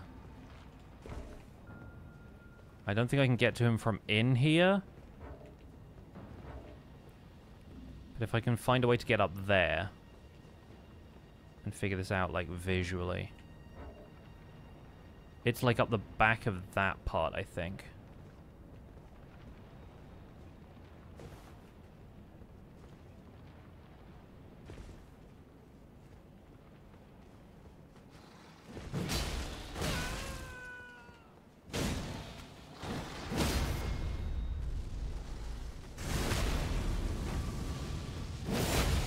Somebody trying to set me on fire from behind. What's going on here? Oops.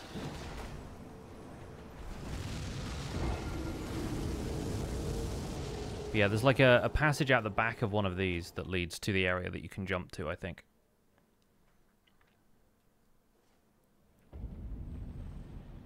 And yeah, goodness knows where I left all of those runes, but that's not the biggest concern. That was rude of them, I agree.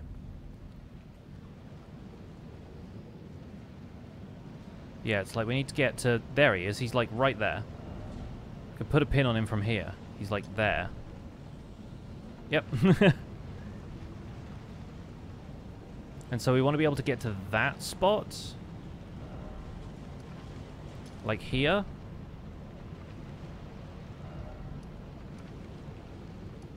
So how do we get there from there?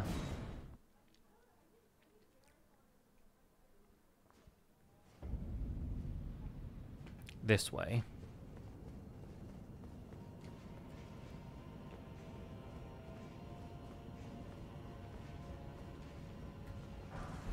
Well, we would if there was any connection there.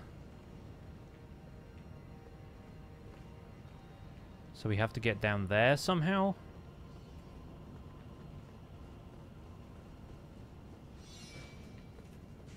You didn't see me. You thought you did, but you didn't. We're not killing Alexander, are we? We are, yeah. We need the talisman. It's what he wants.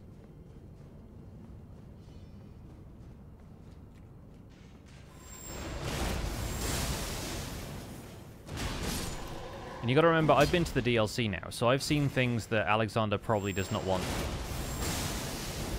acknowledged publicly. About the nature of warrior jarmanship.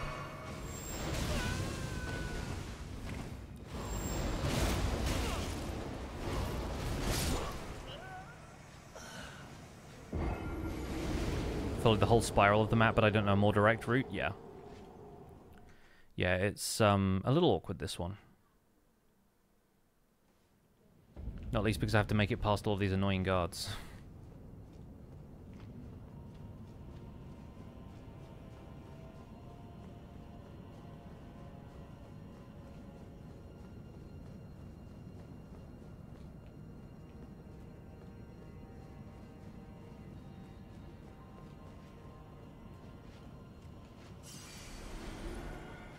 Let's try this the old-fashioned way.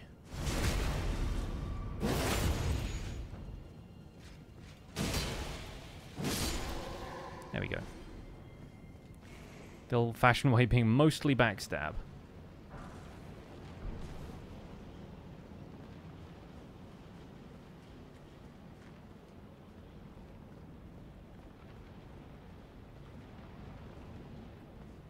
Do we go through here? Nope. No, we don't. Can confirm that we do not.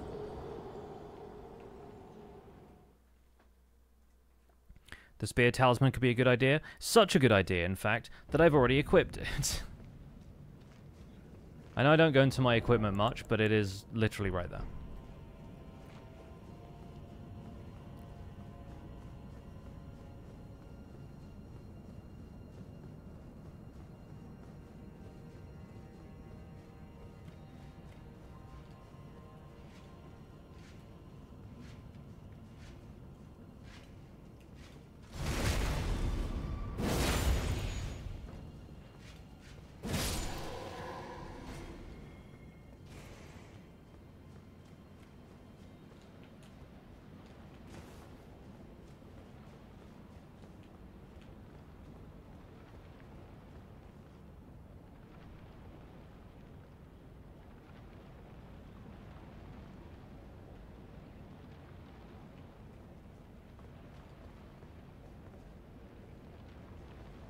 Yeah, I need to get below here, I think, somehow.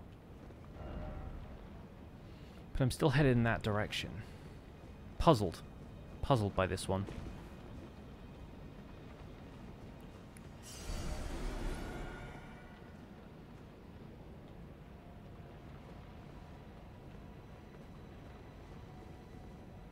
At least I can land over here now. We already went that way. We already went that way.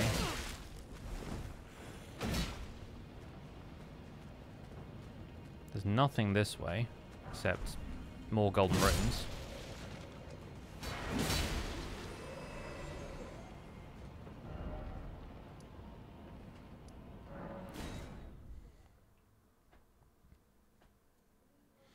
Do I post these to a VODs channel? Yes, youtube.com/pixelvods. Do exclamation point VODs to get the link.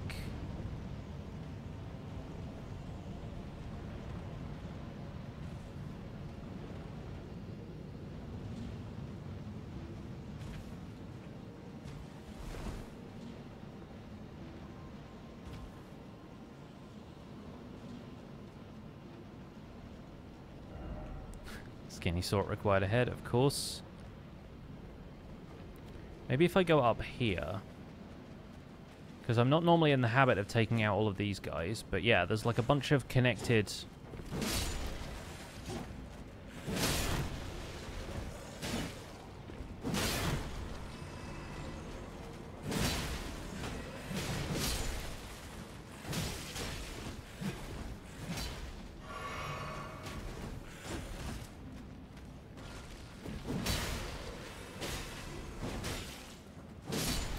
I mostly want these guys gone just so I can get a better look at this area. I think I fought Alexander on my first playthrough even, but I did a much more thorough sweep of Farum Azula in general, because I didn't know what the objective really was. And I was taking my time.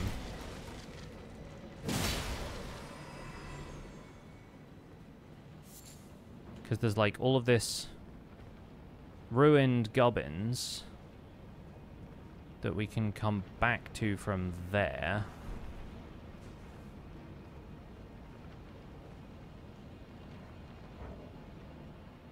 Is there still something here?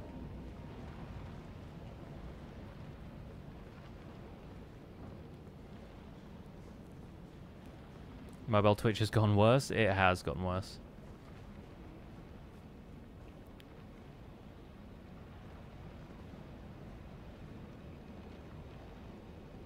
I just need to know how to get up there.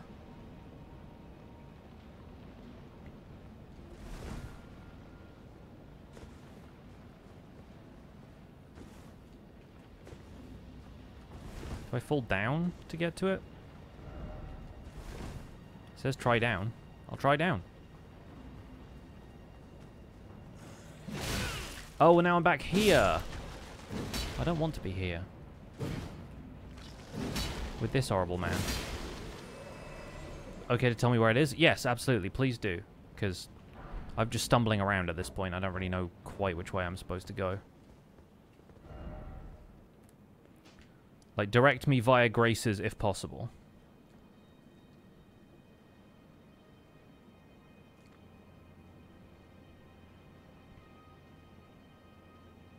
I need to take the elevator up if I know where it is. I don't know where it is.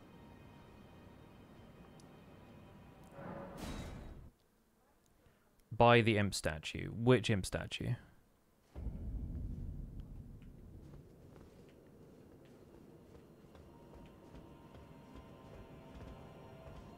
So we're not around here. Like I need to be on this bit.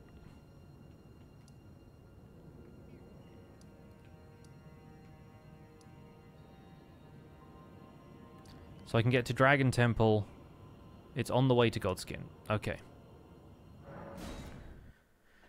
We'll make our way down this way. One more time.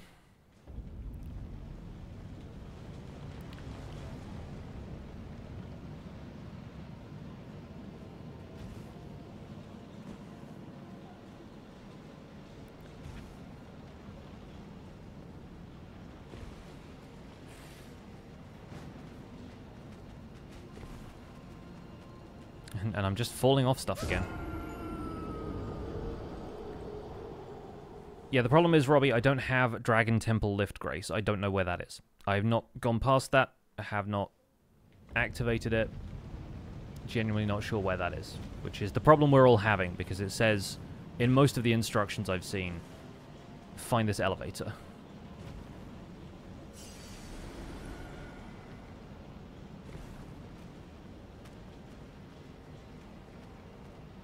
But I think we start over here still.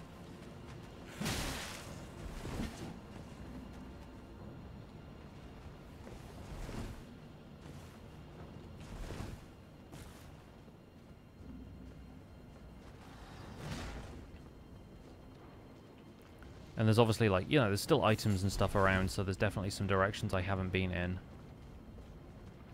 But, like, if I go down there, that's some spots I've already been to, right?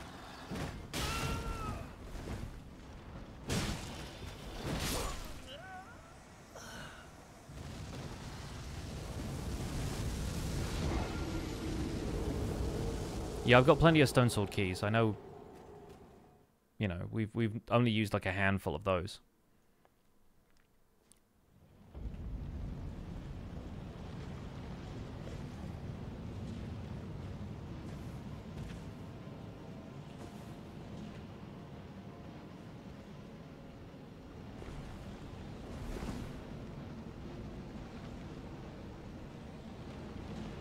It's not down this way, right?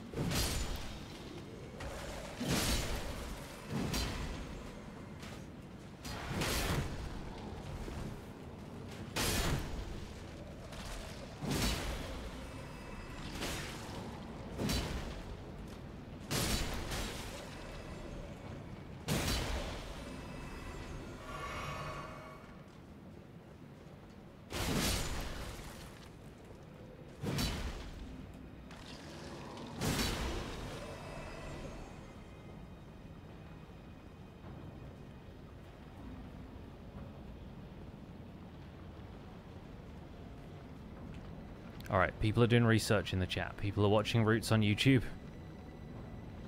That's good. That guy was just having his lunch or something. He had his hand to his mouth, he was chewing.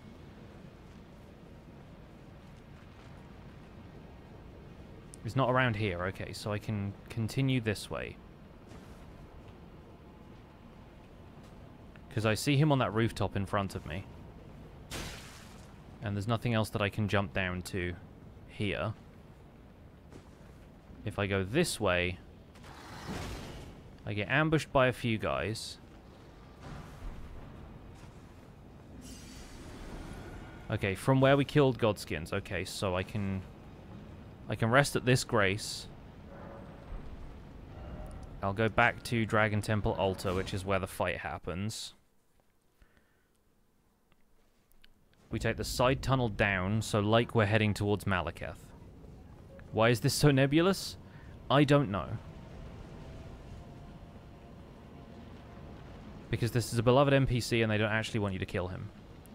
Alright, so we're headed this way.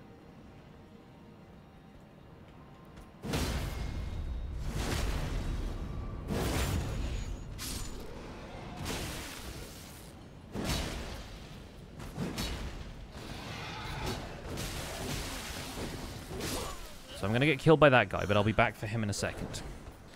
Keep going with the instructions. Is it in that corridor over there? Because that's where you normally go down to get to the fight with the Crucible Knight and stuff. I guess I take a side door over there.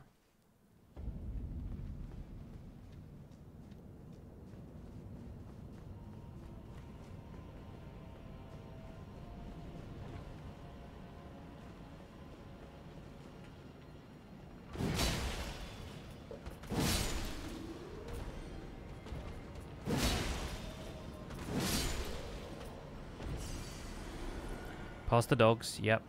Cool. So we go through here. And it's on this pillar, somebody said. Somebody said something about the pillar. Do we go this way? No, surely not. That's not the way we go. We go through here. I fight this man.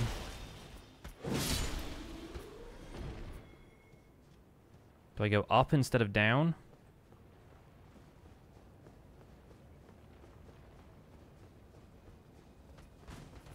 See, this is where we've not been yet.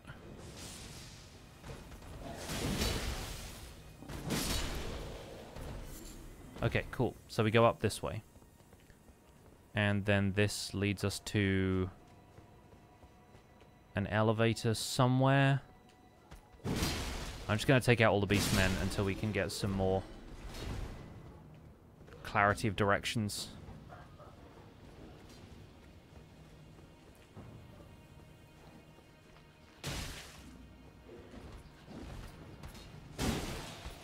If I die on the way to this, this is going to be such... There it is.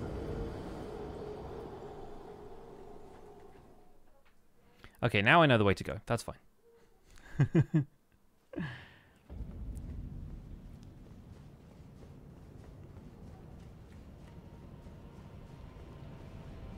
Alright, so ignore the last, I don't know, 40 minutes, however long it's been. I feel like that took way longer than it should have. But thank you, chat, for the descriptions, the directions. I do appreciate it. Now I at least know where to go. Hopefully this should be less painful. I can even avoid fighting... Actually, no, I can't avoid fighting that guy. He's right in front of the staircase. I was thinking it was up here. Which is, again, how I get turned around in this. But let's be real, this entire area is made of spirals.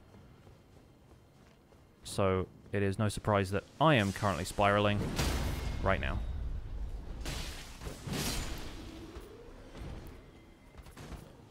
I missed the fact that that guy was there. That was that was my first mistake. My second mistake was being unable to dodge his attacks.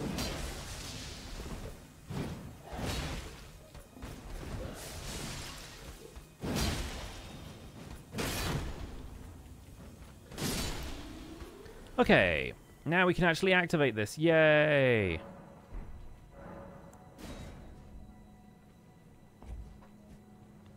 Yeah, fully jinxed that one. So this is the elevator that I've heard so much about. There was me thinking I'd get to fight Maliketh today. We might still have time. I don't know if I'll win, but we'll have time.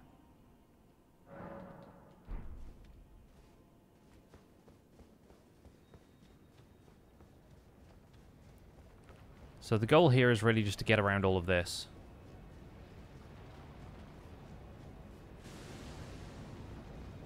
And avoid all of them. Oh, there's a golden seed here that I forgot about. Must have had that at some stage.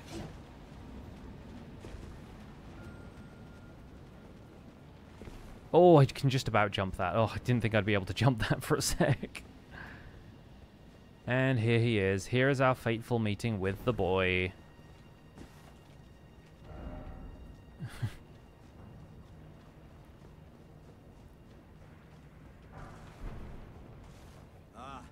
I see you finally made it here yourself. The city hanging in the air is slowly crumbling. What an incredible place we find ourselves. But that aside, you're certainly a force to be reckoned with, eh? I doubt there's a single soul who could have handled that giant other than you. It was practically a god. Of course, I count myself the great Alexander among many. Which means I've but one thing to ask of you. Would you kindly undertake my ordeal? Come and tell me when you're ready. I've been longing to fight a warrior as accomplished as you. Sadness. You are ready then, I take it? Then let us begin. I am the great Jar Warrior, Iron Fist.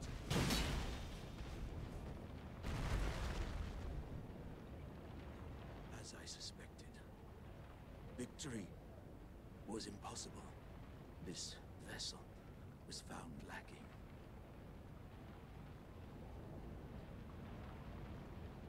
07's in the chat. My thanks.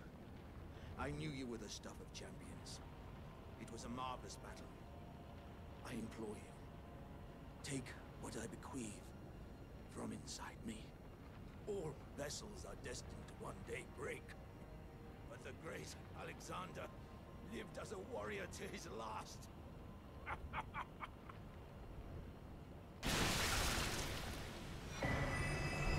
We did it! Okay, so now we have this, which greatly boosts the attack power of skills.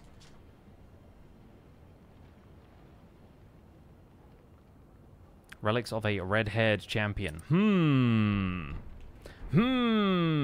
Okay, let's go fight Maliketh.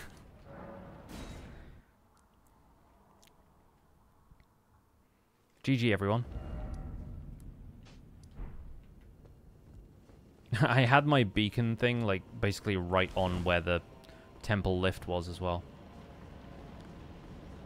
Now I know the route, I will hopefully never forget it.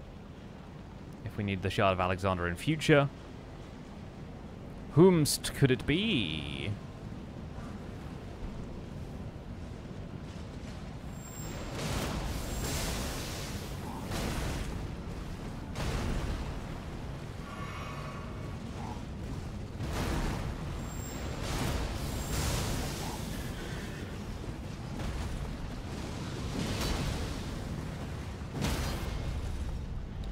Free one, free one.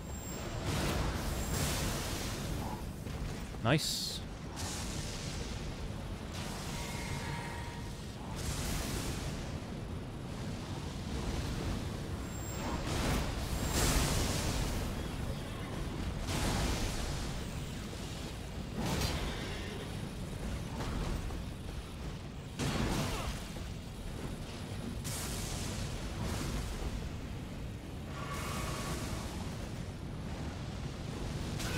Oh, he actually managed to get a fireball up the slope that time. Sometimes he doesn't manage it. GG.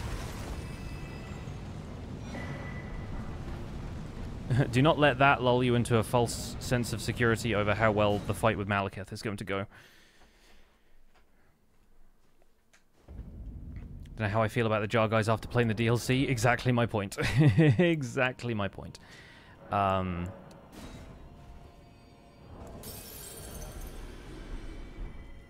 Just going to make sure that we don't lose a ton of runes. And that we get a little bit more damage. We are two-handing. So two-handed sword, talisman, carrion, filigreed crest. We could probably swap this out for something else that might boost damage or help us with stamina or something. Spear, talisman, shard of Alexander is currently the build. Plus our knight's cavalry armor, which we could put the helmet on, but it does make us a heavy load if we have anything below Okina's mask. So we could put our champion headband back on. Does increase my poise by 5, so we could have a gilded foot soldier cap. It doesn't quite work.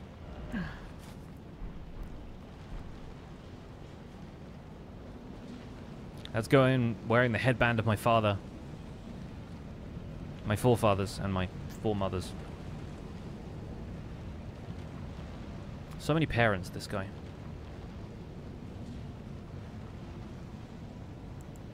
Okay. Not sure how this is going to go because he's an agile boy, this lad.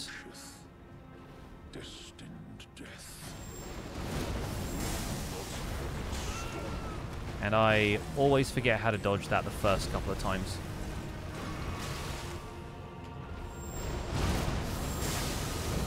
Okay, that works pretty well. There's a bit of a counter punch. Ash of War didn't quite work that time. Also, is that an Italian cold steel Cinquedilla?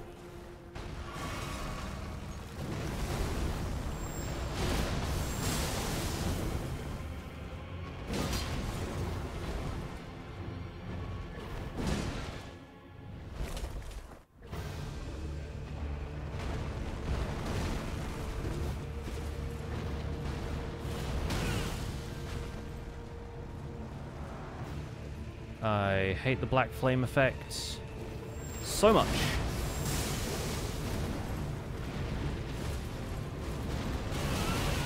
Especially when that attack happens. But you know what? I've got armor this time. So it doesn't hurt quite as badly. Yeah, not a first try Maliketh, but definitely feeling a bit more confident than I was on the bow run. And frankly on any run where we had to use magic. Because there's a couple more of those coming up. If you take a look at the docket, we have Azure Glintstone Staff, we have Astrologer's Staff. We have Ansbach's Bow, but I'm hopeful that that one's going to work a little better.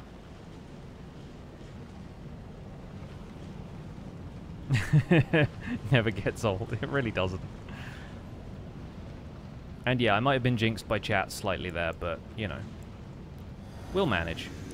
At least this isn't a Maliketh where we want, like, exactly the correct setup for the opening of the fight, right? Like, we just go in, lay down that Ash of War, go ham.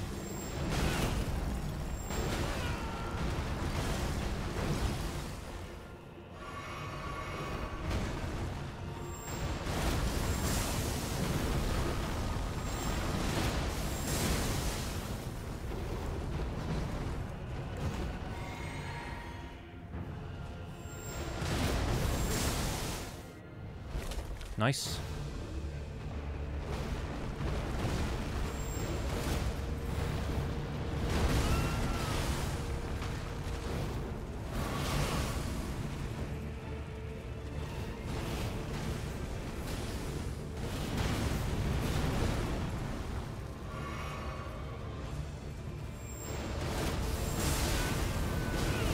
Oh.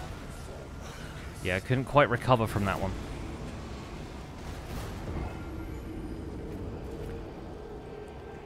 I'm really looking forward to hitting Gideon with this Ash of War, let me tell you. This feels like one of the Gideon fights that's going to go quite well for us.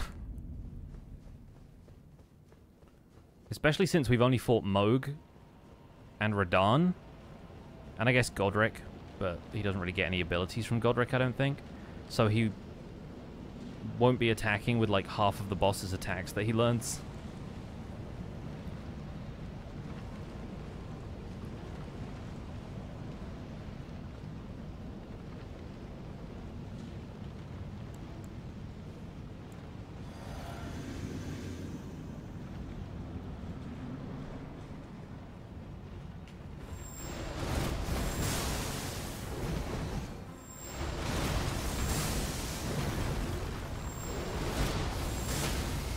Oh, dude, we got a stagger. No way, I never get a stagger on this guy. Stagger into phase 2? Must be my birthday.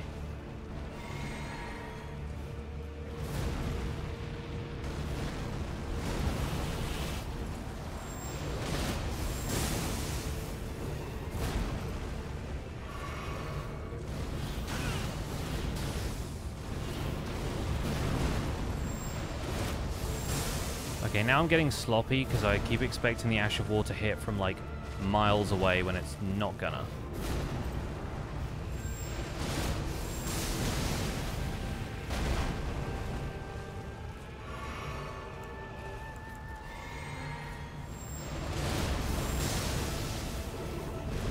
Okay, that one is tailor-made.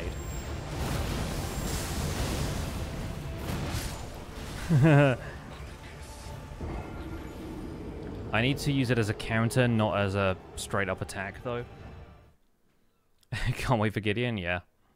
Gideon's gonna be a cinch, I think. Obviously, famous last words, but it's always a delight when you can just dunk on Gideon.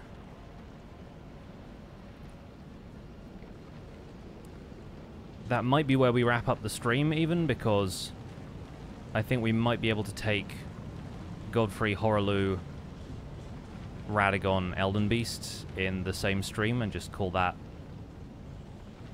done. That would be my hope, at least.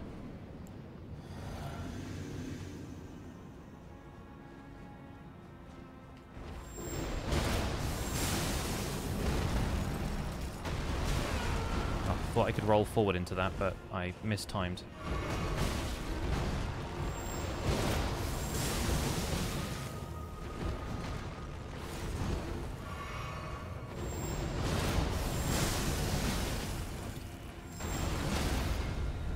Nice.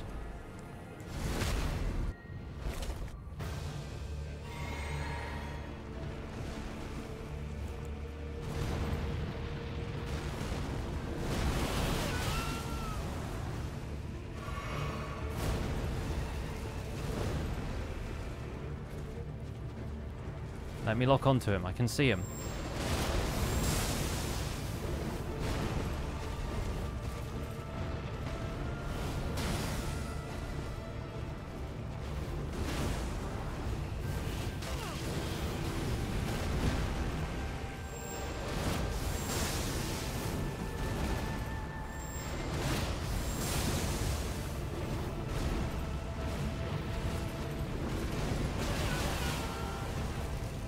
Drink.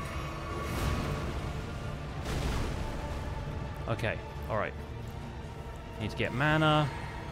The runes don't matter. I'm doing this on principle. Ah. Didn't get the Ash of War. Don't think it would have done enough damage anyway.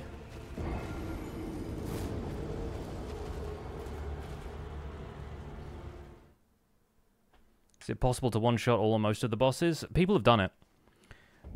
To one-shot everything, you have to have really specific setups, though. Like, there are specific builds, weapons, and there's whole routines of buffs that you have to do in, like, a pretty precise order. You have to, like, unequip and re-equip equipment for it. Talismans, helmets, that kind of thing. And I don't really understand quite how a lot of the buffs that you can get in this game overlap. Like, there are weapon buffs, there are body buffs, there are aura buffs, and I don't really understand the difference between a lot of them.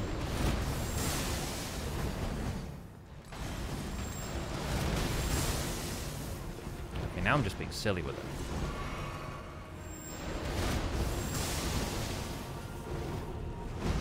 See, that one got him, and I don't exactly know how.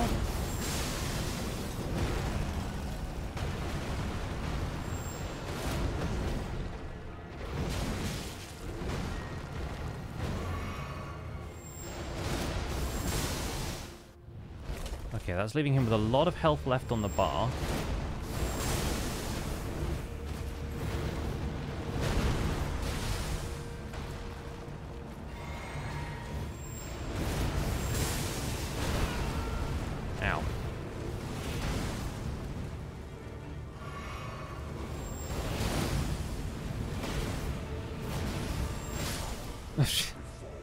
Didn't even know what moves he was doing at that stage. I just lost concentration.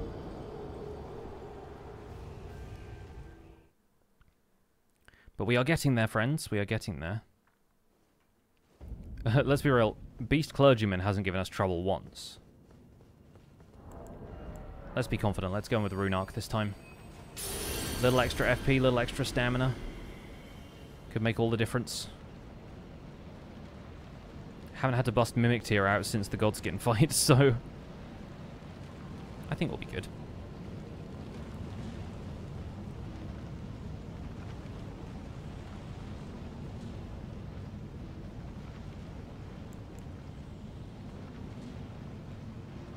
Drink the physic as soon as we get in. I think my favorite starts are the ones where he runs straight at me because I know what move he's going for. Ow.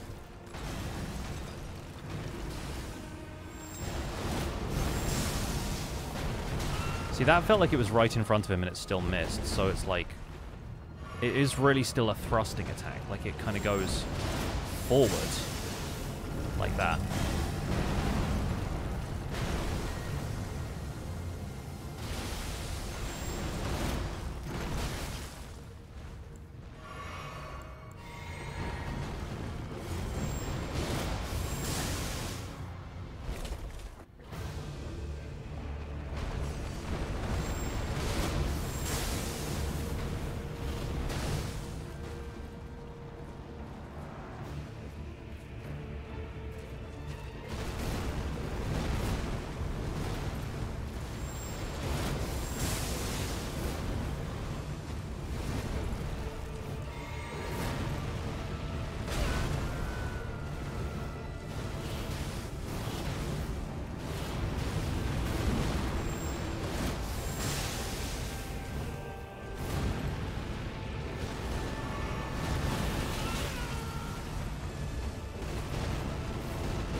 One of these days, I'll actually bring that item you get from Banal invading that you can use to parry those attacks.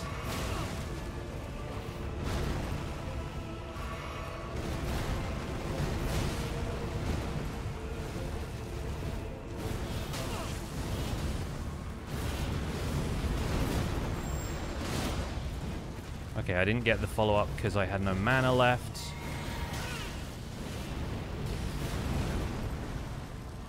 Now I gotta heal. Okay, that's an attack I can follow up on.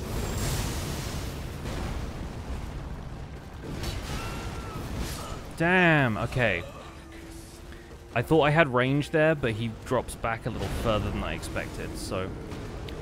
Once again, gotta control the spacing better. Weapon looks like a Christmas tree. Sure does. It's a good one.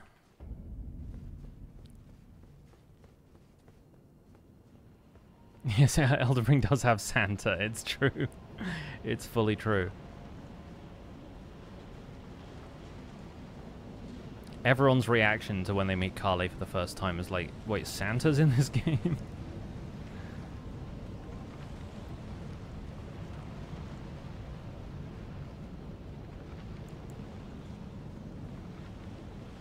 The Erd tree is a weird Christmas tree, though. Alright. Running start. There we go.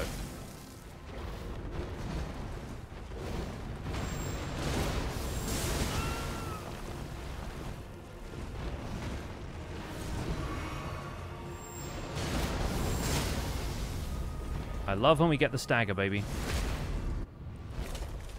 Erd tree burns good, though it does.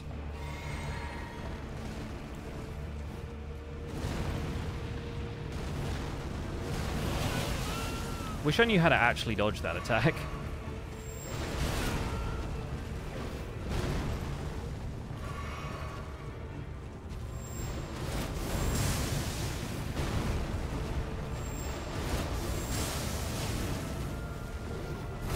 Just getting impatient with the Ashes of War now.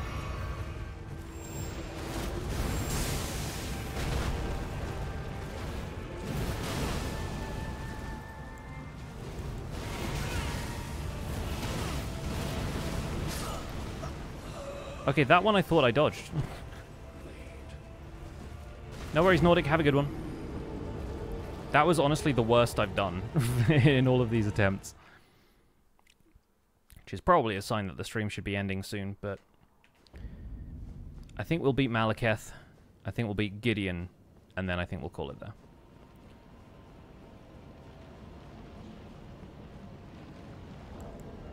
One more rune arc for the road.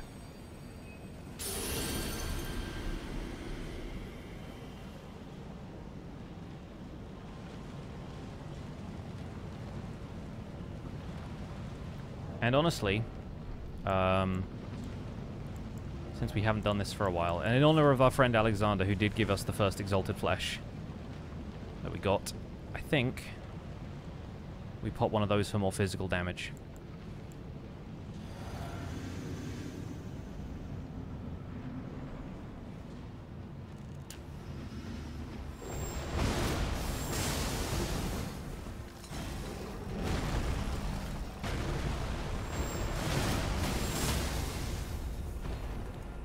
And then we get to phase 2 immediately.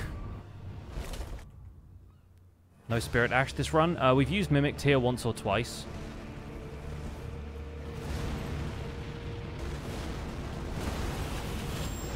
That's what you need to do, is be behind him, of course.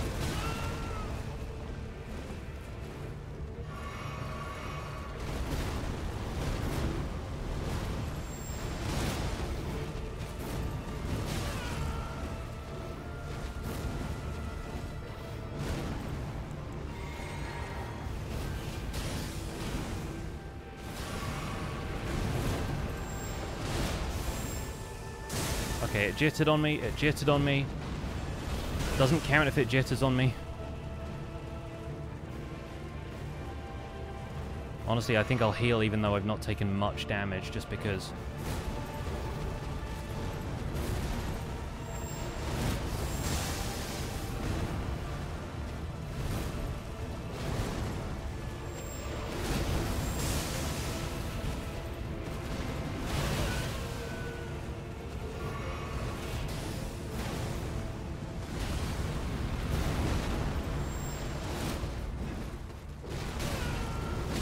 No, he got me with the combo again.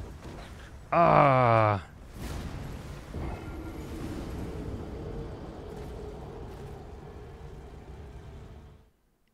After we did all of that, after we wanted to honor our friend Alexander, I never get any of the cookbooks and stuff, so I never end up getting any of the recipes for stuff like Exalted Flesh. I think you buy that from Patches or someone? You buy it pretty early. And that's why the Arteria leaves are everywhere.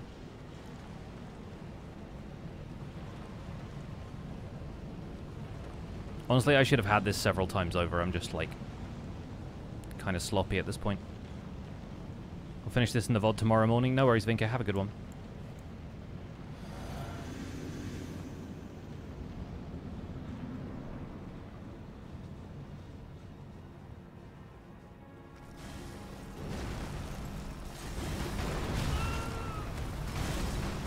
Every time, dude. Every time in every fight, there's a point where he hits me with that, and I go, how?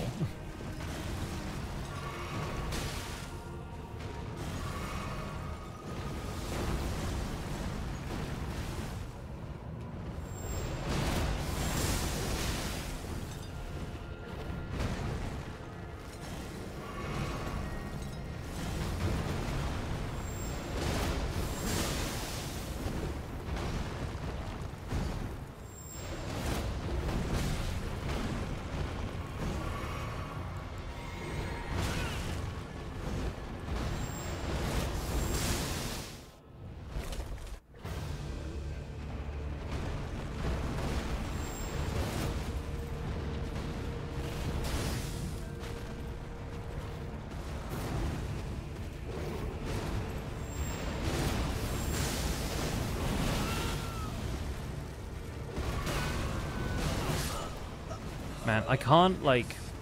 I can't roll out of that. If he hits me with the first one, he's hitting me with the other two. It's basically an insta-kill. It's like a grab. Armorer's Cookbook 3. I don't know where that is. I can't remember which one it is, but I'm not, like, looking for it at this point. Like, I know I can win this. It's just, I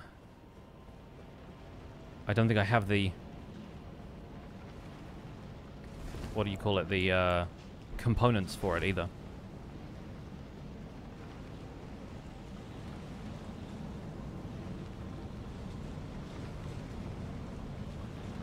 At least we got leftovers for dinner tonight, so I don't have to worry too much about making dinner.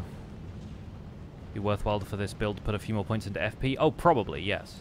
Considering how much I'm now using the Ash of War as like a get out of jail free card, yeah.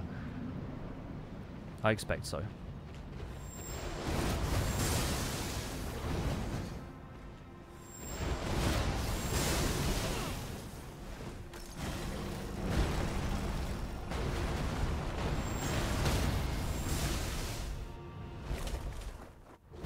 Hit him with that before he even went into the stagger.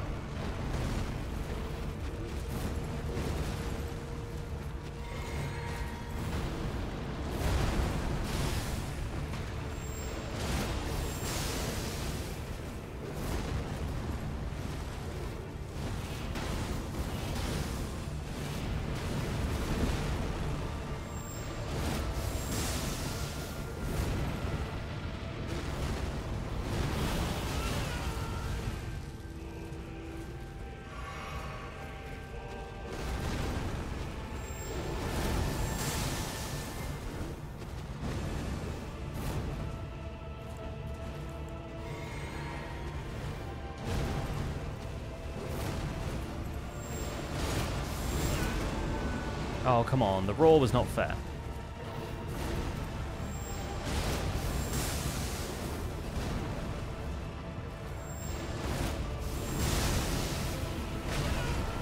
Okay, we both hit each other with the specials there, so that's fine.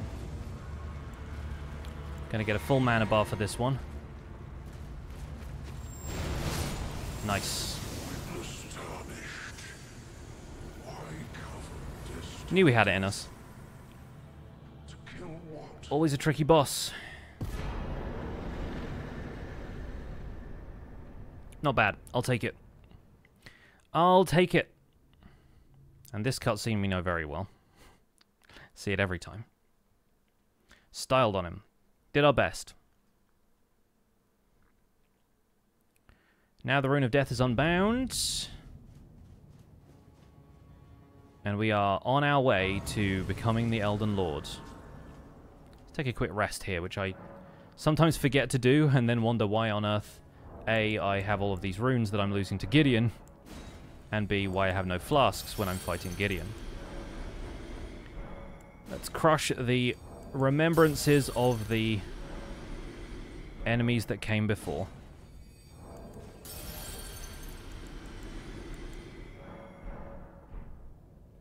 Use Godric's remembrance? Nah, I'm alright. Basically everyone about Godric.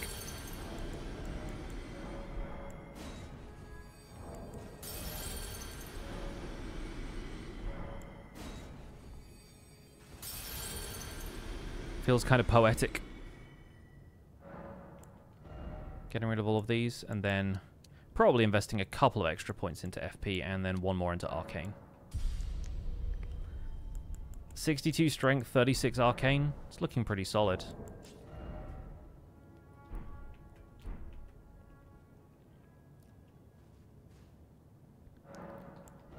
We need about another 80k, which I don't think I can get out of this. So yeah, let's be going.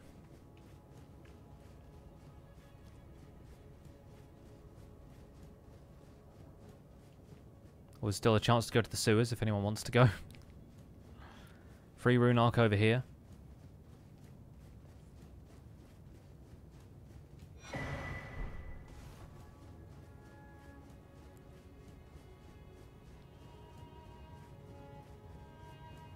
How long till you have to beat Melania just to get the weapon? Yeah, Hand of Melania is the name of the weapon, so it has to be in the H's.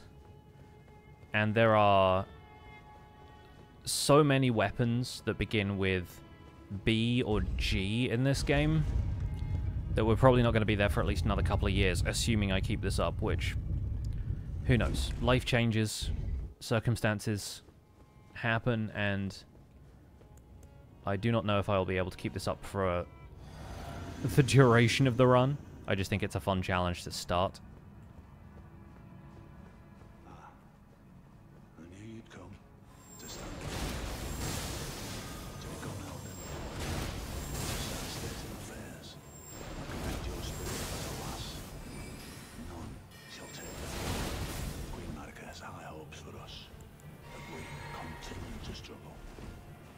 I don't know what he's rolling towards me for. Like, he doesn't have any physical attacks.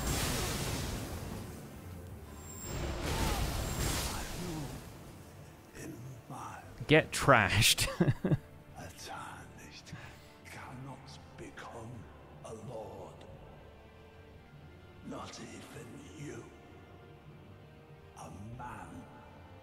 Still talking even though he's dead. Absolutely smeared that man. Can totally complete our Witch King cosplay now though. Alright, I think that's where we'll leave it for today. It's what I was thinking we would do, is wrap up on Gideon.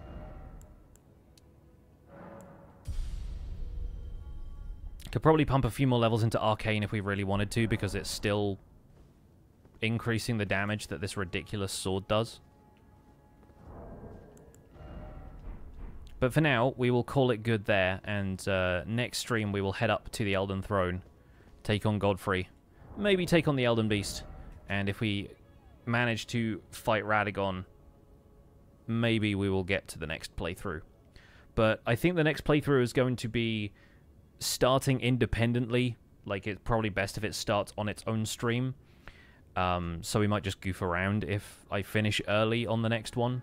But we are currently 9 hours, 40 minutes in, and that's probably going to be the fastest run, presuming that we can beat the game on the next stream, because if we go back to my my other characters, like if I gotta load the game here,